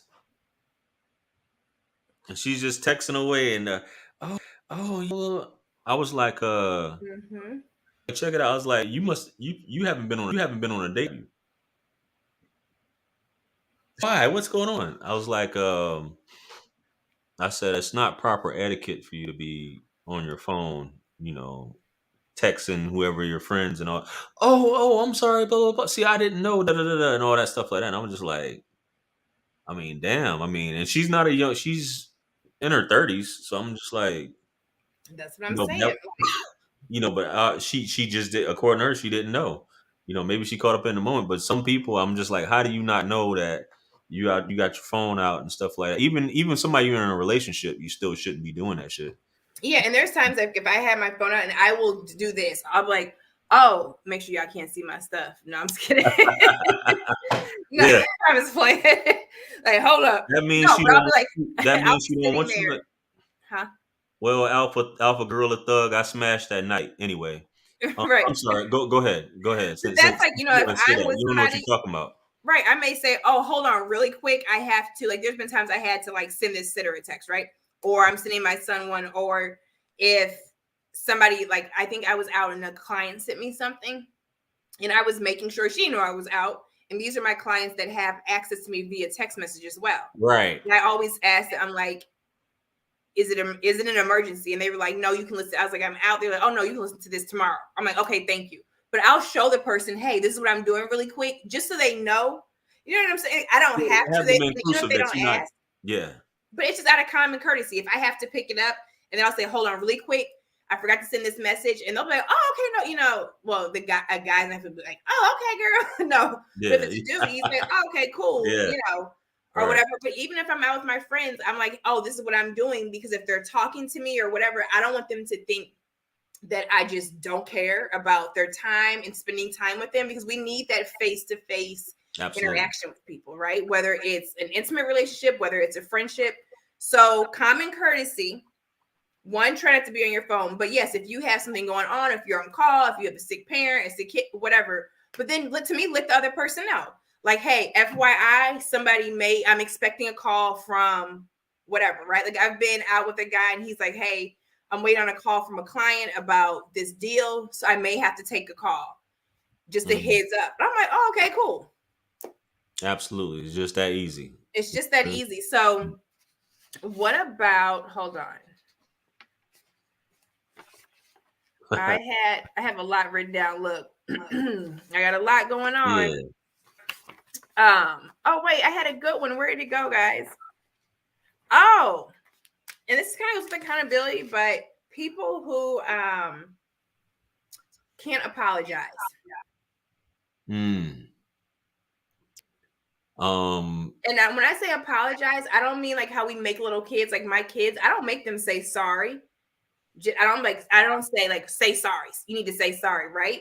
Because to me, I'm forcing them to say something. I don't want them to say it unless they own it and they know why they need to apologize, right? I'm not into like fake apologies, but for people who really understand, like, or they want you to say sorry, right? I know people who they're like always talking about disrespect and they need to apologize and they need to do this. And I'm looking at them like, you never do that. But you Right. feel that people owe you that, right? And that also goes to me with one-sided relationships are a red flag. So one-sided relationships are a red flag. If you always like, and I don't mean monetary stuff, right? Because you may have somebody who makes more or whatever, but I mean when it comes to our friendship, when it comes to us supporting each other and being there for each other, and even when it comes to the disagreements and the mess ups, if it's always somebody else's fault, anytime the relationship is one-sided, and at the end of the day, we're both not pouring into the relationship, that is a red flag, right? Day to day, it's going to look different. Day to day, one day, if I'm with JR, I may have more to give in the relationship, or more to give him today than he has to give me because he was just sick, right? Maybe he's not really feeling it. Maybe his head hurts and he's just not there. So more stuff that day may be on me or week, or if they have personal things going on or stuff at work. So there are times that it's going to be an imbalance. But at the end of the day, and when I say at the end of the day, and it's not about keeping score, but literally at the end of the day, when it comes to a relationship, are we both being able to take from this relationship, right? Are we both giving to the relationship? But if it's completely one-sided, and I'm not saying the person that's keeping score, but just one-sided, right? If you're always compromising, if you're the one that always has to open up the communication, if you're the one that's always apologizing, if you're the one that's always doing this and always doing that, and the other person isn't, that is a red flag. Or if they feel like, oh, well, I do this, so I don't need to apologize, I don't need to communicate. 'Cause I've talked to people like that. Like they really measure their success. So if they're successful in business, this is a red flag for women and men. If you are with someone who is extremely successful in their professional life and they feel that that covers their personal life, effing run. Right. Run. Just because you're successful out there does not mean you're successful in here. Just Absolutely. because you're a great CEO does not mean you're a good, husband, wife, boyfriend, or girlfriend. They are not the same. And that is something that we need that is a major red flag, because we measure a lot of times people measure people's like emotional health and mental health and their emotional maturity based on the material things and how successful they are. Oh, they're successful, they got it together. And I know a lot of successful people that are so successful because their personal life is in shambles and they've thrown themselves into their professional life. Absolutely. And you can get in a relationship with people like that. And it's hard because it's always on you. It is always on you because they're right and you're wrong. They're successful. Like, oh, I'm good in business. That automatically makes me perfect. And I know everything about relationships. No, it's not the same. Like boardroom talk and bedroom talk are two different things. Right. Indeed. And then you're a spot in their life too. A lot of times, I would think, especially if that's their passion and they've thrown themselves. And, that's talked a lot about in these spaces. And not to go directly to women, because there are men, as you said, tons of dudes who do seek coaching, counseling. They have sessions of how do I get the woman of my dreams. They're dominant in the boardroom, as you just alluded to, or as you just said. They're dominating all these things, but when it comes to women, they just don't know how to have those. They're not commanding, or their confidence is not the same, and just would talk to her the same way you would talk to some of your employees, which it doesn't translate the same, which is a lot of issues I know that women have with guys, some men that are in authority, to try to bring that shit home. Or even if you're just dating them, you're commanding the relationship in terms of like, this is business. You know what I'm saying?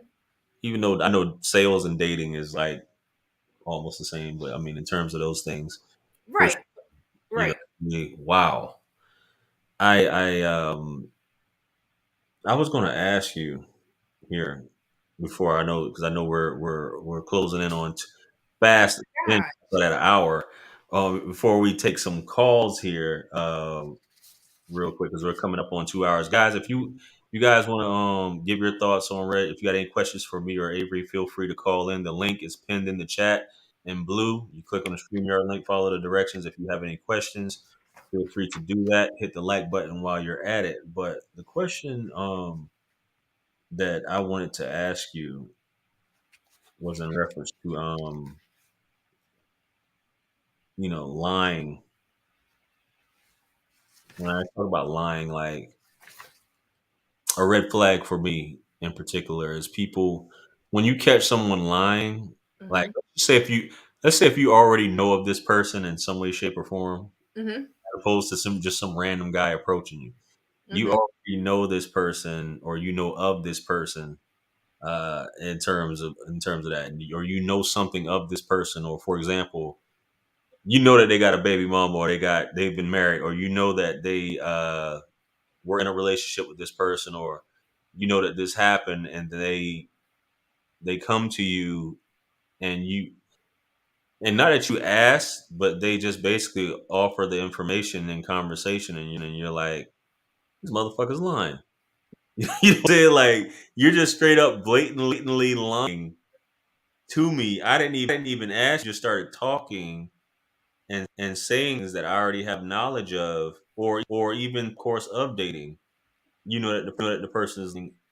I think that because people, I never understood why people would lie just over simple stuff. But I don't know how you feel about that. If you've ever experienced a situation where you had information or you knew of certain things about them, and they just basically said something which back opposite of what you know to be. Absolutely. It's like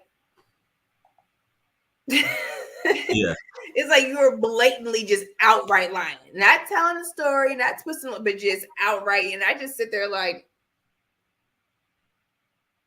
I really, you know what? I will know stuff about people and catch them in blatant lies. yeah, And I'm not saying like right now, but like I have. And I'm just sometimes I don't even say anything. yeah, I don't yeah. even say anything. And I've done it with people who will point out every little thing about me and not like you guys, I'm not talking about big stuff, right? But just like anything. And I'm gonna get that's really quick. That's something that I want to get to. And maybe people will call in about this, but and those same people that point out everything, and as they're pointing out everything, right? Like, well, you said 5 o'clock and and then it was 5:05, just whatever. They just find something wrong with every little thing, right? You can just never please them. Those are the same ones that do what you're talking about. Like I will catch them in blatant lies, and I'm just watching, like, and I'll just listen to them and watch, like, the audacity of you. Like, those are the people that to me throw stones from a glass house, who do that as well, right? The people who Hmm. you will catch in a blatant lie are the ones that will definitely throw stones from a glass house. But that goes back to people who lack accountability and emotional maturity. And those are the people who also gaslight and stonewall and and who do the tit for tat and who play games when it comes back like to the text messaging. It all goes in line, like in the same way, Mm. I think, or whatever. I have a child that's like walking up. No, you're good. No, I know you got it on there. But yeah, that whole as Avery was saying, man, you gotta watch out for those people, man. You gotta watch out for those folks. So Oh, really quick. This was one that I had. Oh my gosh, I lost my train of thought before you opened up the line. Oh, a red flag. This is when you're dating someone and you're already in a relationship. mhm. When they constantly, this is a major red flag. If you have someone who if they don't blatantly accuse you of doing something, but they're almost waiting for you, like they're waiting for you to mess up, or they hint around that you're doing stuff that you're not even doing. Correct. And they constantly do it. It could be every week, it could be every other week. One, that's a show of insecurity. Someone being insecure is a red flag. There are healthy amounts of insecurity, I think, right? Like, obviously, if you're in a relationship and you're in love with someone and you see someone of the opposite sex come up and hug them, you may be like, get your hands off my man or woman. Like, who are you? Are you a friend? Because I haven't met you. That's different, right? To me, Right. that's just like normal. That's like being open and exposed and you feel for someone. But I'm talking about those unhealthy insecurities where you create problems, you create issues, Absolutely. you create cheating situations or whatever, right? and you accuse someone, and you may not say, oh, you said you were at dinner and you lied and you went to this restaurant, but you kind of like underhandedly accuse someone of doing stuff and they're not doing anything. That is a huge red flag and a huge turn off. I agree. I was thinking of a clip just now, but you know, what was the you said that you had something that people might, you know, want to call in about? Oh my gosh, I had a kid get on here. I completely, and I could, that's a red flag. No. Yeah. Oh man. No, I completely forgot. But no, that is a huge thing, you guys, for men and women. Do not, when you're in a relationship with someone, do not constantly put them in a situation or say that, oh, you're just like this, or all women like this, or all men are like this. Do not put that on them, because you're forcing them to do that. If they chose to be with you and they are with you, you have to trust them. Don't try to put that shit on them and it's not theirs, especially if it's yours, because you will have people who are doing stuff and doing the dirt and they try to force it on you, you know, and it's really them and it's their actions. So that's a major red flag. And JR might be trying to find a clip. Sorry, guys. We were supposed to be on here like a little bit, so I had a child come out as mushed her. I'm like, that's a red flag. But yeah, and then there are, like, we know communication. We talked about sex. We talked about, you know, things like hygiene and clean nails and being on time. Those are some of the first date ones. But when it comes to withholding sex, when it comes to talking about exes, when it comes to people who are always passing the blame, right? When it comes to their exes, right? Always passing the blame, or if they're still hurt, that's also a red flag. It shows like, oh, okay, you're still in this place, you're still grieving, you're not ready to move on at all. A red flag is when somebody has kids with someone else, and obviously they do not co-parent well with their ex, right? That is a major red flag. I do not mean that they have to be best friends or anything like that, but if they cannot co-parent well with them, that is a major red flag, because it also shows that either they have feelings with them still, and that they're not ready to move on with you, or that they're childish, right? It's like, why can't you co-parent in a healthy relationship? What else did we talk about? We talked about one-sided relationships, right? Where somebody's constantly doing the, you know, what did I say? Oh my God, I had a brain fart. Anyway, one-sided relationships. If you're the one that's constantly pouring in, if you're the one that's constantly watering, if you're the one that's always apologizing, always compromising, doing any of those things, that is a red flag as well. Okay, JR is back, so I can start rambling. No, you're good. I'm pretty sure you were laying down some fire. We got we got a caller in the mix here. Okay. he ready to go too. All right. I see that name. He got quite a Lord Geotron. Man, it's that straight up me. But yeah, we gonna go ahead and bring on this this brother. Looks like he's live ready. You know, how you doing? How you doing, sir? How's it going? I think you've been on here before, huh? You know it. Where Kevin died. Oh yeah, I got you from Virginia, right? Yeah. How you know? I got a good. What's happening? What's on your mind? Hello. Red flags. I think if a woman can't tell you she's traditional, or she gets mad when you have standards, like all of that's red flags. And I was actually involved with a little chick back then when we talked last time. Come to find out, she was LGB, like she was a lesbian. And when last month came around, she told me she had this friend that wanted to go to LGB month, or the month. The parade or something. Mm-hmm. They gave it a month. It was worse than a parade. Oh yeah, they did give it a month. Mm-hmm. It was worse than a parade. Mm-hmm. But yo, I show my disdain for that. And Shorty ghosted me, bro. After like 5 months, 4 or 5 months. So when did you find out? When did you find out that she was on that? She was on that type of time. Look, like Hey, JR, I know you remember the comments when me and you was discussing Kevin Samuels passing away, and I told you about my sister and my mother and all that type of Right, stuff yeah, back then. right. Everybody was saying I needed therapy and all that type of stuff. Right. Like, I'm not angry, bro. I just got a hard voice. But I am a mean dude, dog. I'm mean as hell. And I got a real hard pull-up game. Like, I'm hard with it. You mean So like when I approached, huh? You mean like what kind of pull-up game? This pull-up or a different pull-up? Yo, shorty, what's good with you?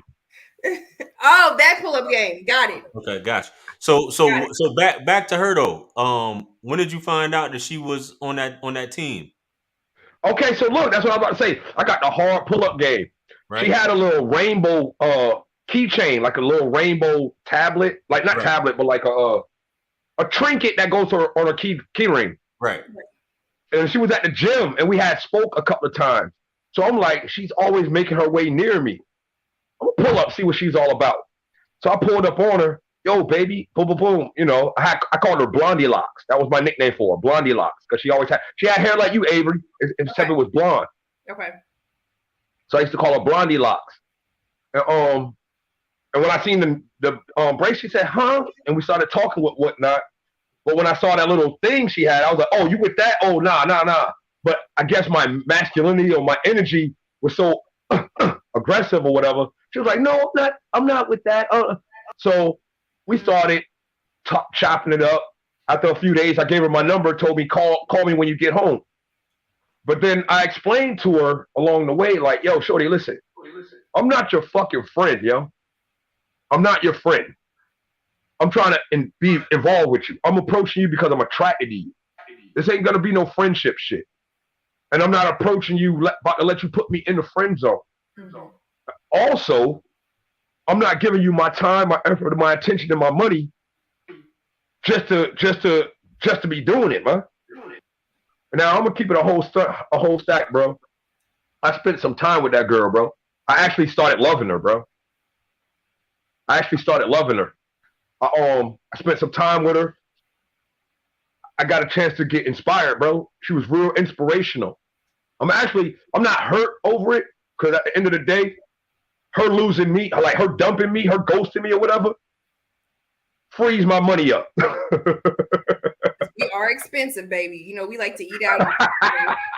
It frees my money up. While at the same time, her dumping me downgrades her back to being with one of those type people. And she just got a little upset. I could feel her. And she's a little younger than me. She's like 10 years younger than me. It's like, like 10 years younger. She was like young. She's still in college. Yeah. So the Old Dominion. Yeah. Yeah, but, you know, when it comes to that, you know, not to interrupt you, but to interject just really quick, because I don't want to lose my train of thought because my brain. But when you said that, like how you started to like hang with her, and then, hey, she has a friend and it's, you know, it's Gay Pride Month and there's different festivities and she wants to go here. And if you're like, oh no, and then all of a sudden, you know, her feelings are hurt and she's done, you know, and she's not talking to anymore, that is also a sign of immaturity. But also, that's why the age we live in, and I respect everybody, whatever they want to do. But, you know, a lot of people are real fluid. It's like, oh, well, I'm this or that. But if she had the keychain and then the way you approached her, she kind of hid on what she was doing. But what I will say at that age, some of them don't even know what they are or who they want to be with. Do I want to be with a man? Do I want to be with a woman? Hey, Miss Avery, do you know the psychology of colors and things like that? Like what a person's favorite color is, or like, okay, so there's this psychology test. Shout out to Jordan Peterson, by the way. There's this psychology test. It goes like this. Name your favorite color. Give me 3 adjectives to describe that color. Okay, now name your favorite animal. Give me 3 adjectives to describe that animal. And it goes like this. It's like the 3 adjectives that you use to describe the color are the way you view and perceive yourself. Okay. The 3 adjectives that you use to describe the animal are the way that you want other people to see you. Try that test on. Try that out sometime. Okay. But anyway, when I started involving myself with this little lady, her favorite color went from burgundy to pink to like. Now I was involved with her for like 5 months. from burgundy to pink to like a greenish turquoise color. Like, and what I understand by that, the psychology of colors is that she really, like you said, she really didn't know who she was yet. Yes. But here's the catch though. She was real Afrocentric. She was real Afrocentric. Like, she was like, I showed her 6 pictures of 6 cartoon characters I drew, 6 cartoon girls I drew, because I draw a little bit, and she picked the Afrocentric looking one, even though she had the little ring right here through her teeth. She had nose ring, nose piercings, stuff like that. She talked about she wanted gauges. Like, nah, you know what I'm saying? She was still finding herself, and I go for that. Yes. But what I'm saying is this. You can't be telling me you Afrocentric and all this stuff. I'm buying books from Barnes & Noble. You beefing with me about buying white man books and stuff. But you get down with white man culture shit that destroys black culture. Yeah. And like I said, I'm not angry. Because like you said, she's still growing. That's what it is. She doesn't know. She's jumping on trends, right? To me, it sounds like she's jumping on trends. Like, even from the hair, you know, we're in a day now where it's like being woke, you know, and being Afrocentric and all this stuff it's a trend, it's a vibe, it's a mood. So she's really not set in stone with who she is. And look, I get that. Did say she was 10 years young, you know, she said, so when it comes to her sexuality and you giving your input as her man, like, hey, no, I don't want you going with this friend here, and here. You know, I'm not down with that. And then she doesn't like the fact that you told her no, so she can just quit the relationship and carry on. She's not grounded. If, you know, in the way, I don't know you, but the way you come on here and your tone of voice and how you sound, like, and you said you were mean in your voice, but even you called me Miss Avery. I feel like you were very respectful, but you sound like a little bit more grounded in who you are, you know? And I've been through the trenches. I've been in the trenches.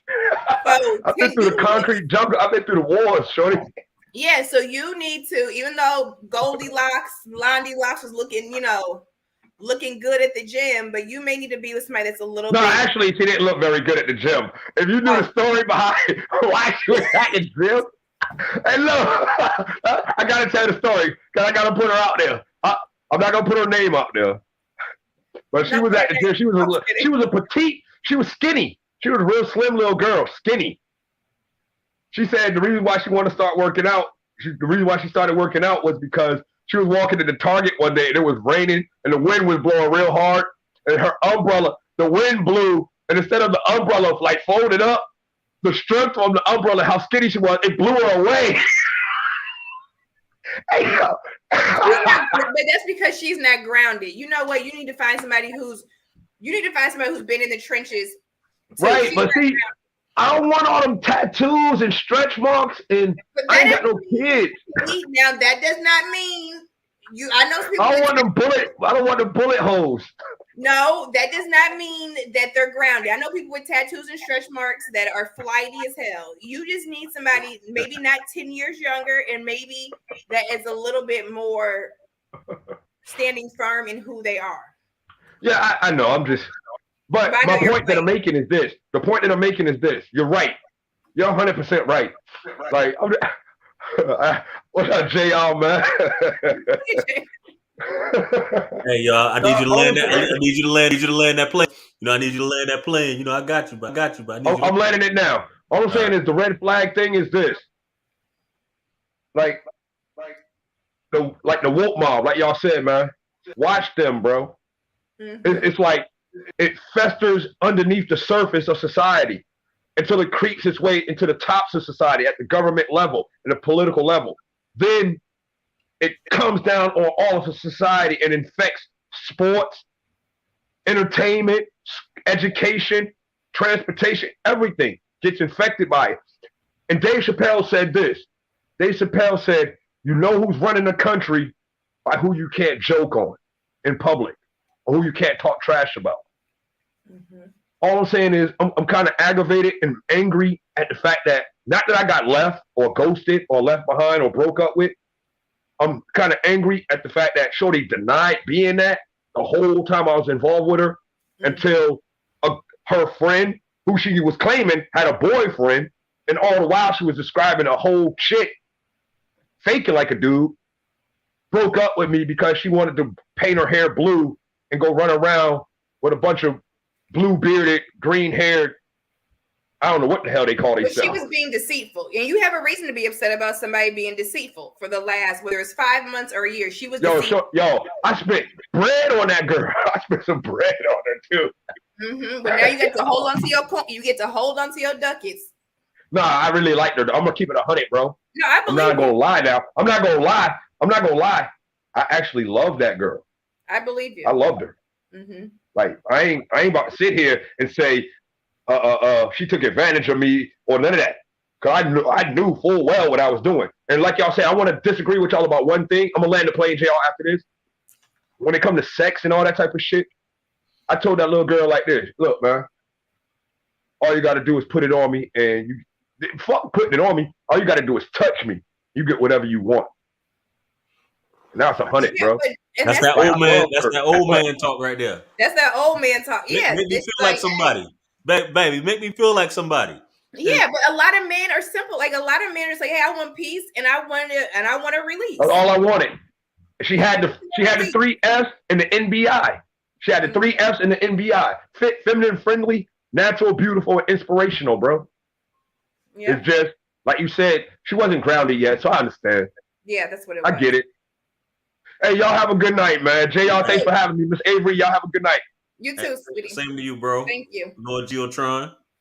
Peace. Shout out to that brother. You know what I'm saying? Very animated. You know, very aggressive. He is animated, yeah. You know, hey, you gotta, we give my thoughts on that. I mean, dating a younger woman or dating younger women, dating women in their 20s. And I believe, if I'm not mistaken, he's like 33. He's a 33 or 35, if I'm not mistaken. But dating a woman in her 20s is worth. You think dating a woman in her 30s and 40s is she got issues. When I say issues, you dealing with a woman, and I'm just speaking from you dealing with a woman in her 20s. That's just like. Just I know for those of you who got teenage daughters or whatever, and I don't want to liken it to that, but just how they change their mind and how they're emotional all over the place. Dating a woman in her 20s is like a mind. I can't even describe. It's like, are you there? You said it perfectly. The grounding. There's no ground, and he probably thought, which a lot of dudes do. You end up with these younger women, and you think it's more than what it is, and she don't even know what she's trying to do. She's looking to have she don't know who she is. She's just, and I don't mean like a free spirit. Like I mean, some people have a free. You spirit. sound like a free spirit, though. Right, but more. Yeah. There's a difference between a free spirit and just completely like not knowing who you are. Not knowing. Right, like, oh, today I'm this way. Today I'm this way. So, like, yes, if she was talking about, hey, he needs to bring home books like this, but then she's appropriating to whatever white culture, white society. Right. I mean, she doesn't even know who she is. She's doing stuff because it's trending, right? It's a fad. You have a lot of people in their 20s, young girls, who are all about the fads, whether it's from their style to their sexual preference to anything. It's like, oh, I see this girl doing this, so I'm going to do this week.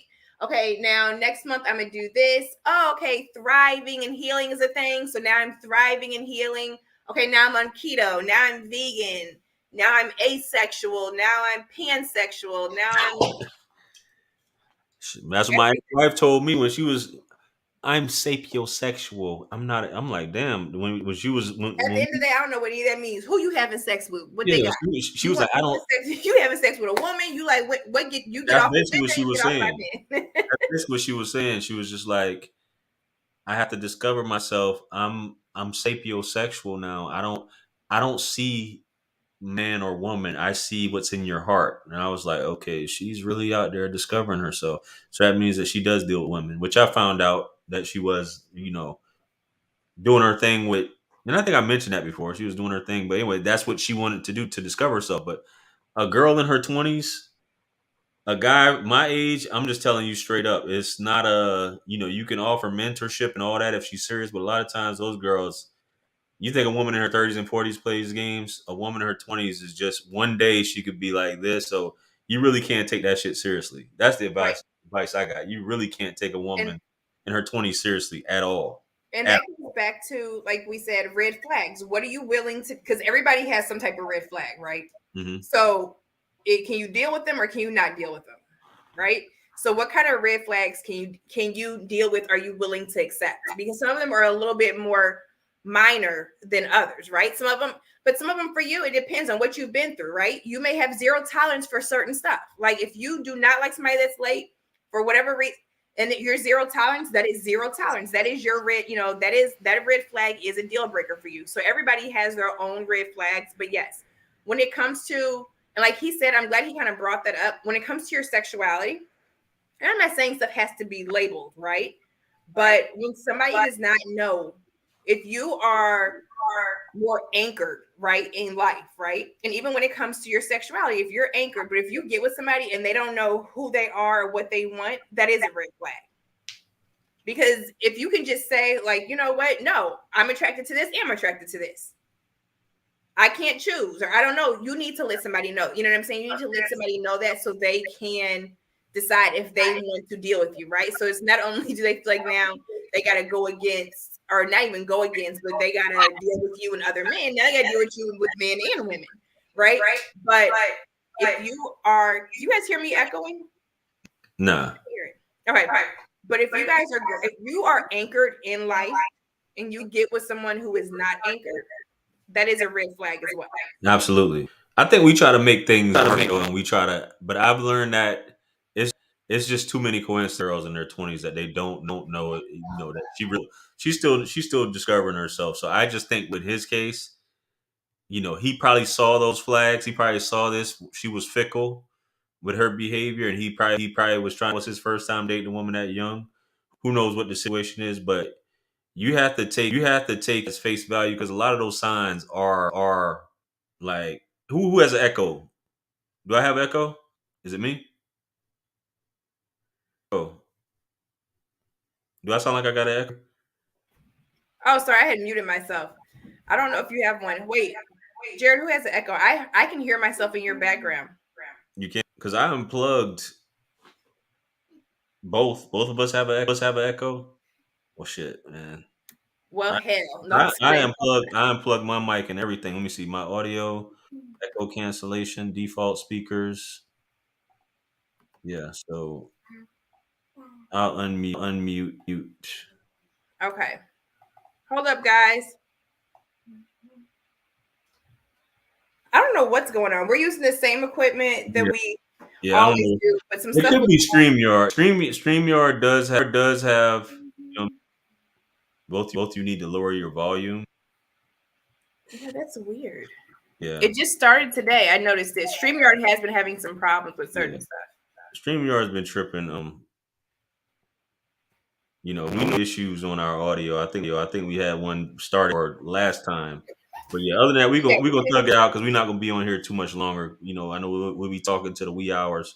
Anyway, those we talked about some red flags. We got the young man to come and speak on those things. I know we were supposed to cover a couple current events. Uh, uh, before we, because I know we didn't really cover too many last time. But are you familiar? And I know the pace really quick, and I don't know if you had anything to add on the red flag tip before we. Oh no, there's a bunch of red flags, but we covered some, and you guys know, we can talk about this forever, but we're gonna go on. What's up? So you heard. So Brittany Grant, who I was talking to you about. She's she's a lesbian athlete, basketball player. Arguably, what they're trying to say, one of the greatest, athletes in history, is what's being said. You heard about her being in Russia, right? Have you heard? And people are it's in the news. People are making a big deal about it. About she brought in THC oil or whatever to smoke, or just THC cartridges. or whatever illegal in Russia. Mm-hmm. I think what she's been incarcerated for 5 now or something like that. Right. What's your thoughts about I guess we're saying if that was LeBron James, if she wasn't gay, if she wasn't black, if she wasn't this. What's your thoughts on that whole situation with her and what's going on? And So one thing I will say is when it comes to traveling overseas, right? I have been places and they do not play about certain stuff. In right, Asia, I remember when I was traveling into Asia, and it might have been the Hong Kong airport, but they had signs. If you like, even for my medicine that I had my Adderall with me, right? I made sure I had a script. I mean, like a note from the doctor, mm-hmm. Legal. So if they saw it, it was like, oh no, like I actually have a note for this. You couldn't have a bullet if you literally had a bullet, right? A bullet on you, a bullet in anything, suitcase, no gun, a bullet.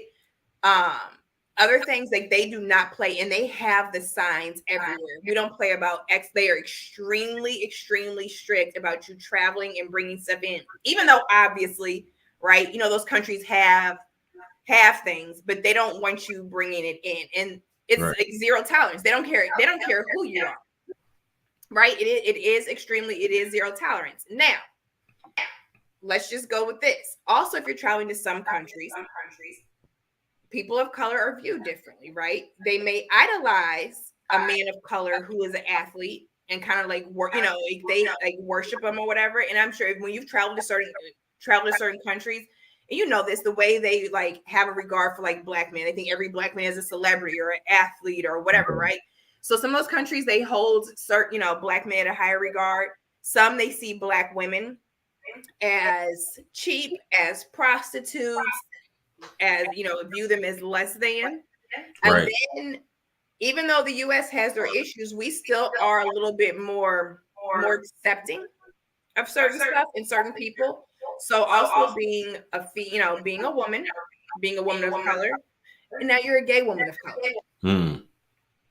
Depending on where you travel, that is like 3 strikes. And now you have the audacity to think that you can bring something into our country just because you are a gay woman of color and you're an athlete. You think that you're above our law. So they could have taken it as that, and now we're going to use you and we're going to make an example out of you. There's a couple of ways to look at it, but I have traveled to places like Singapore. You can't chew gum. I remember I bought some high chew when I was in Singapore, and they have all those hidden cameras, all those eyes, guys. I was chewing that high chew. It was the first time I ever had it. I didn't know it was so chewy, and I was like, because I didn't want anybody to think that I was like chewing gum, because they don't even play about that. They don't play about anything. Like it's like zero tolerance. So I don't know. I feel like with her, it's some of those things, right? And it's the fact that, okay, in this country, like women don't run it, right? So you think you're gonna come over here and run it, and just because of who you are, that we're gonna overlook you? No. So I feel like when you travel certain places, you gotta play by their rules. But when people are like, oh, well, if it was LeBron, but hey, shoulda, coulda, woulda, she's not LeBron. Right. I think that shouldn't have been used. I mean, in terms of that, she said that she didn't pack her bags, like that she didn't know, or obviously she pled guilty, so we're waiting on sentencing if they're going to let her. And I think LeBron spoke out on his barbershop show that he has and said that the U.S. should have gotten her out of there by now, or whatever, regardless of whatever. Yeah, they should. They should have.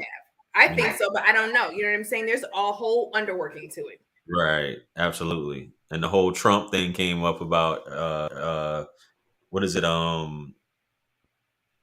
The what's the father with the sons? I can't think of it. Y'all know that the father that got all his sons in the NBA or whatever.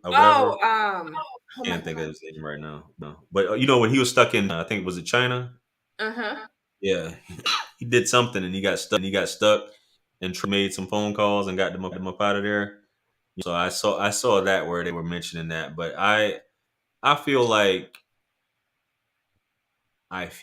yeah, that's how I feel. LeVar Ball, there we go. I mean, you should know where you're traveling at is the stuff. That's the thing, regardless of where I think she's out of Arizona. I forgot who she plays for.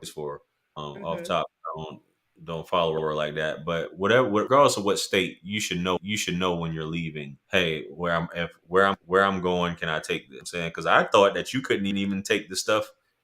Like once you travel outside of even in the United States, if you have some items containing THC, once you leave that state is considered, you're trafficking or whatever, even if it is personal use. From the way it was explained to me, just like if I flew from California, like I Right. just left LA, right? And in South Carolina, it's illegal.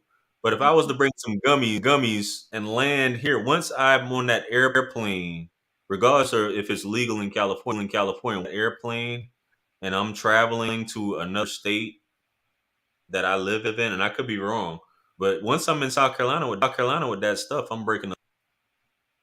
That's the way it mean to me because it's Take illegal. us all to jail then. No, I'm just Yeah, kidding. yeah, I know. I'm saying, I just from my understanding, exactly, me having that thought process, I would even if I was using those stuff, I would be wary to know. Damn, okay, I'm flying. This shit is not legal everywhere in the U.S. Mhm. I would definitely be like, damn, if I'm going to Russia, what will happen if they find this stuff out?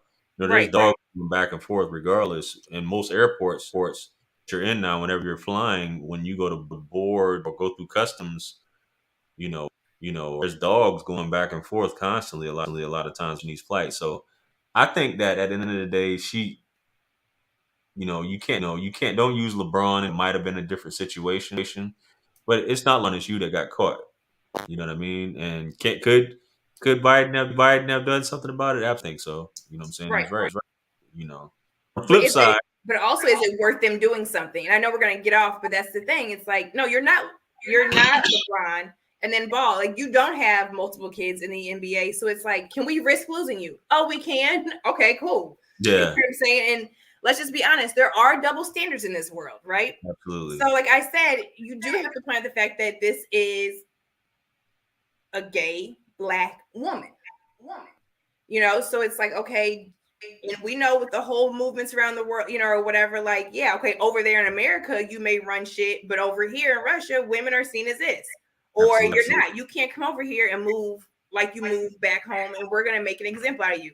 And she may not have known she had it on her. She may have, whatever. Sometimes people leave stuff in their luggage. Yeah. But to me, Yeah. whoever's in your circle or whatever, when it comes to you traveling places like that, you got to check and double check. Because if I knew to get my script for my Adderall, when I was traveling to Asia and I was in the Hong Kong airport, I mean, like they even threw out my edge control.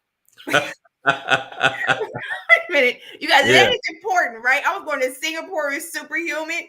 Yeah. And it was the way my package was of this edge control. It was really expensive. When I'm up in customs, I was like, at the security thing, I'm like, you're not gonna find no edge control over in Asia. I was like, I gotta throw it out, and they were like, I was like, okay.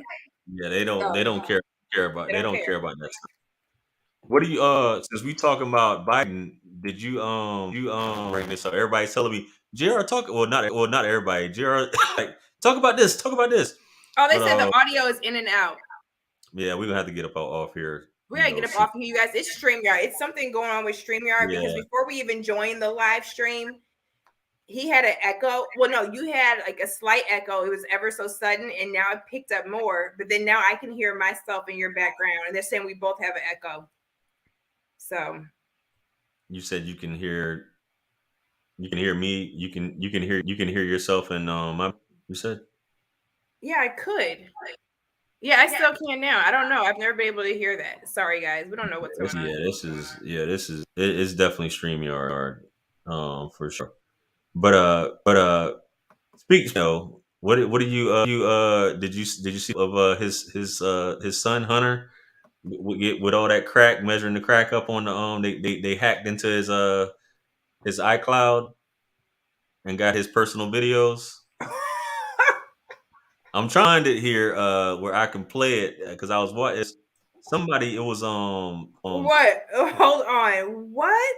yeah. They were playing it. Guy, you know when people when you go on somebody's page and they post so damn much, you're like, damn man, I'm trying to. But Hold he's on. You he's have to go on like, my phone because I'm looking it up. yeah, I'm just here so I can wait. This might be it. This dude he posts so many damn videos. It's like, sheesh. What is it? What up? Is that it? No, that's not it. It's like when you try to find some shit and it's like, anyway. So they must have took it down. I thought I see it, but I know this was the. Oh yeah, him measuring crack he had in conversation with the prostitute. But somebody further and they posted up a video with side by side with Biden talking about anybody who's caught with a quarter size should have to do a mandatory 5 years, which is what I was trying to hear, man. But damn, I'm like, Yeah, but we know that anybody that doesn't really, when you say anybody, like I don't have crack on me. You know what I'm saying? Like I don't use crack. But when they say that blanket statement, that's because you know or who they think normally uses crack. But guess what? Newsflash, it's not just people that have our skin color that use crack. yeah, this is Because most of the crackheads I know, and I don't know a lot, but what I'm saying, but you know what I'm saying. The people I went to school with, right, who are now crackheads. At one, you know, they don't look like me. right. And So what you want to call it crack, crystal meth, whatever. Yeah, meth is crack at this point. You know, It is. If you lighten it up, if you're using foil, if you're using a spoon, if it's anything like that, if it's anything where you hit it one time and then you spend the rest of your life trying to chase that high, you're a crackhead. It's crack. my I would say he's my friend, but he's a good dude. My mechanic started doing meth, and he had just started it, and he was telling me it ate away at his ass like really. Like obviously you can see the video right here. Got shit. Let me go back to it. That's the buddy. That's good buddy right there measuring up prostitute in the in the spot, and I guess he's arguing over how much of a rock. You know what I'm saying? So but yeah, I was talking the video with matter of fact, let me play the audio. Where the hell's the audio? I hate when that happens. You go back.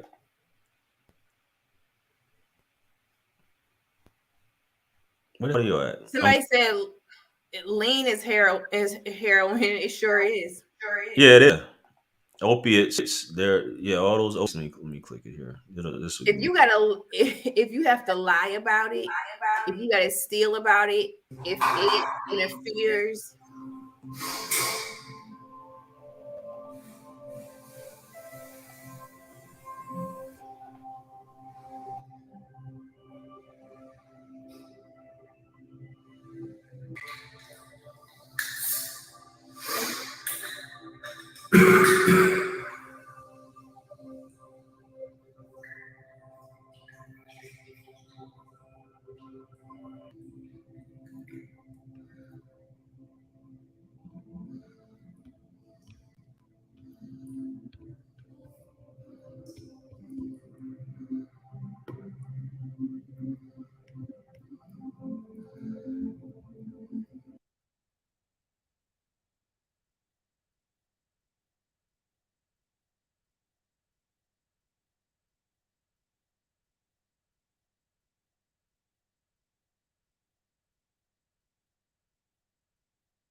My bad. I was trying to. I guess that one did audio. You know, they must have removed the ones with the audio.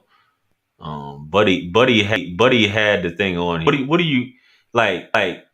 Because there's a like I said where Biden is just like super hard on if you get caught with crack, this is mandatory. But this guy. I mean, obviously he ain't filming himself. You know what I'm saying? But I don't. It's about a Biden slandering thing. I just, what I'm saying, bro, is just like, I guess rehab works for some people. Some people it don't. Well, it works for who they say that they want it to work for, right? So Right. it's like, oh, if you're black and you get caught with crack, or brown, or if your parent isn't this or that, then it's going to count. But if it's our kid, it's, oh, they're sick. Oh, they need a break. Oh, life has been too much, being in the spotlight, being scrutinized. They couldn't handle the pressure, so they turned to drugs. They're traumatized. It's all of it. It's all of those types of things. And then they make an excuse for it, which could be true. They make an excuse. But if it's someone else who they feel isn't deserving of that same sympathy and grace, it's like, oh yes, if you're caught with, you're a crackhead, you're a menace to society. So it's a double standard again. Absolutely. I can't make a video with crack. Could you imagine? And my parents aren't the president, of the United States, but could you imagine? Yeah, you getting caught and you weighing it up on you. I could never. But see, some people will fight that. I'm not gonna fight that. Like, first of all, I don't want, let's just be very clear. I don't want to have anything to do with crack, right? What I'm saying is that, like, I could not. You could never. I could never. But if it's someone else, depending on who they are, depending on who their parents are, depending on, money and all that, then it's like, oh, well, that law doesn't apply to you because you're sick. You need help. And now we're going to take the time and spend time with our family and get them the help that they need. They're not a crackhead. They're troubled. Yeah, absolutely. Maybe this. Yeah, same thing with the opioid crisis with it becoming a big thing because of Graphic is falling victim. Yes. Falling victim to all of a sudden an issue instead of it being a black issue. Not all these white folks falling victim, but I just figured I'd throw in those current events, but just to give your take on it. We've been on here for a while. But you had anything else to add, Avery? It's been a pleasure. Obviously, we talked about it. No, and I enjoyed it. I'm sorry that, I'm not saying sorry to you, but no, sorry to everybody that and I saw Jared said it's StreamYard. It's definitely StreamYard, because I don't know what's going on with that, but our apologies with the little audio thing. Thank you guys for tuning in and hanging in there with us, talking about red flags and everything else. I really don't have too much to add. I already got some things going for next week, so I'm excited. But any last remarks from you, JR? No, it's been dope. Like I said, these are guys you're just learning from the gospel, but these are things from some people who, once again, this show is all about our take from people who have been around the world at least once. I'm not saying ever, but it's people who aren't just out here just speaking on some stuff. You can take it, whatever from it. If you agree with it, that's cool too.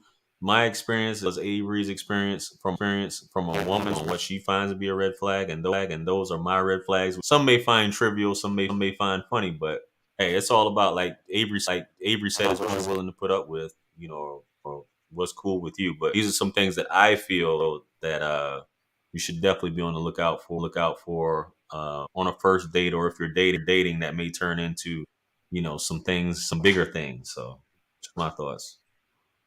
I concur. I don't even know if that makes sense. I agree. Hey. At this point, I've been drinking wine. I've been drinking alkaline water at the same time. So I'm over here drinking it too. I've been drinking my little mineral water. Yeah, I agree. You need a hot toddy tonight, JR. You need a hot toddy. No, I'm trying to lay off the alcohol, man. This isn't drinking like that though. It's almost like a medicine. Mm-hmm. It's like if you make some hot tea, you pour a little bit in. You're not doing it, and you put some other stuff in it to kind of sweat out. It'll help with your cough. Sleep with your pillow elevated, so when that drainage doesn't cause you to cough more at night. So don't sleep flat. Sleep with with a little bit of elevation. Sorry, guys, that's the woman in the mouth coming out of me. You good? I'm actually about to get on that treadmill. That's what I'm actually, Oh, okay. to try and get my 15,000 in. Sounds good. Ready to go. But yeah, for sure. What I need is a Z pack. That's what I need. But I'll probably get them to give me one tomorrow. Okay. But yeah, I appreciate you once again, guys. You guys know, sorry about everything and about. But I'm glad you guys rocking with us tonight. For those of you watching, make sure you guys hit that like and subscribe button. Also subscribe to Avery's channel. In the description as well as the title is clickable, so you guys go ahead and click on that. I think we need to. Avery should be. What 9,000? No, I need to get on YouTube more. I have another video that I'm gonna post too. I think I'm not even to 8,000 yet. Yeah, I'm gonna get there. guys, hit that like button. Let's get Avery. I'm going to get there. I'm gonna 8,000. Yeah, she should have been at 8,000. Definitely the goal is we're gonna get her up to 10,000. That way she 10,000. unlock a lot more things. But definitely right now, get her up to 8,000. She's just shy of that. So go ahead and do that. We're gonna continue to come at you with topics. Feel free to either shoot us or email us. If you got any topics, or shoot me my DMs. You can email me or DM me, as well as you can email Avery if you have any Yes. topics to discuss. Also, if you're looking to book, feel free to hit either one of us up. Y'all know what it is. Especially on the fitness side of things, Avery's got you. You know what I'm saying? So. No, I'm just kidding. Yeah, I mean, you got that. She got you covered. Ladies at you trying, your meal plan and all that stuff as well. I think she's got you as well. So it's definitely that time. Not go ahead and jump on it right now. Right now. With that being said, listen, man, this is wisdom. You guys have been awesome. Like, share, and subscribe. As I said, I am wisdom, and this is the lovely. Avery Woodley. Thank you guys for joining. I enjoyed the comments. Alpha Gorilla Thug is absolutely hilarious. I saw his comments and a lot of other people. Yeah. But yes, and where did my girl go? Toya, thank you. But yes, everyone, Jared, everyone in the comments, thank you for joining us. Thank you for participating. You watched the stream. Thank you. And have an amazing week on purpose. Yeah, absolutely. On purpose. Shout out to the mods. I forgot. I'm glad you reminded me of that. Shout out to Toya. Shout out to Jared and Lipstick Ali. Did I say is that it? Lipstick? Y'all know if I fucked that up. I'm sorry. Lipstick was in here. But shout out to Lipstick. She knows who she is. Appreciate all of you. Thank you. Yeah. Yes. Shout out to all you. So that being said, with that being said, we'll get you guys for the next one, man. I'm out. Peace.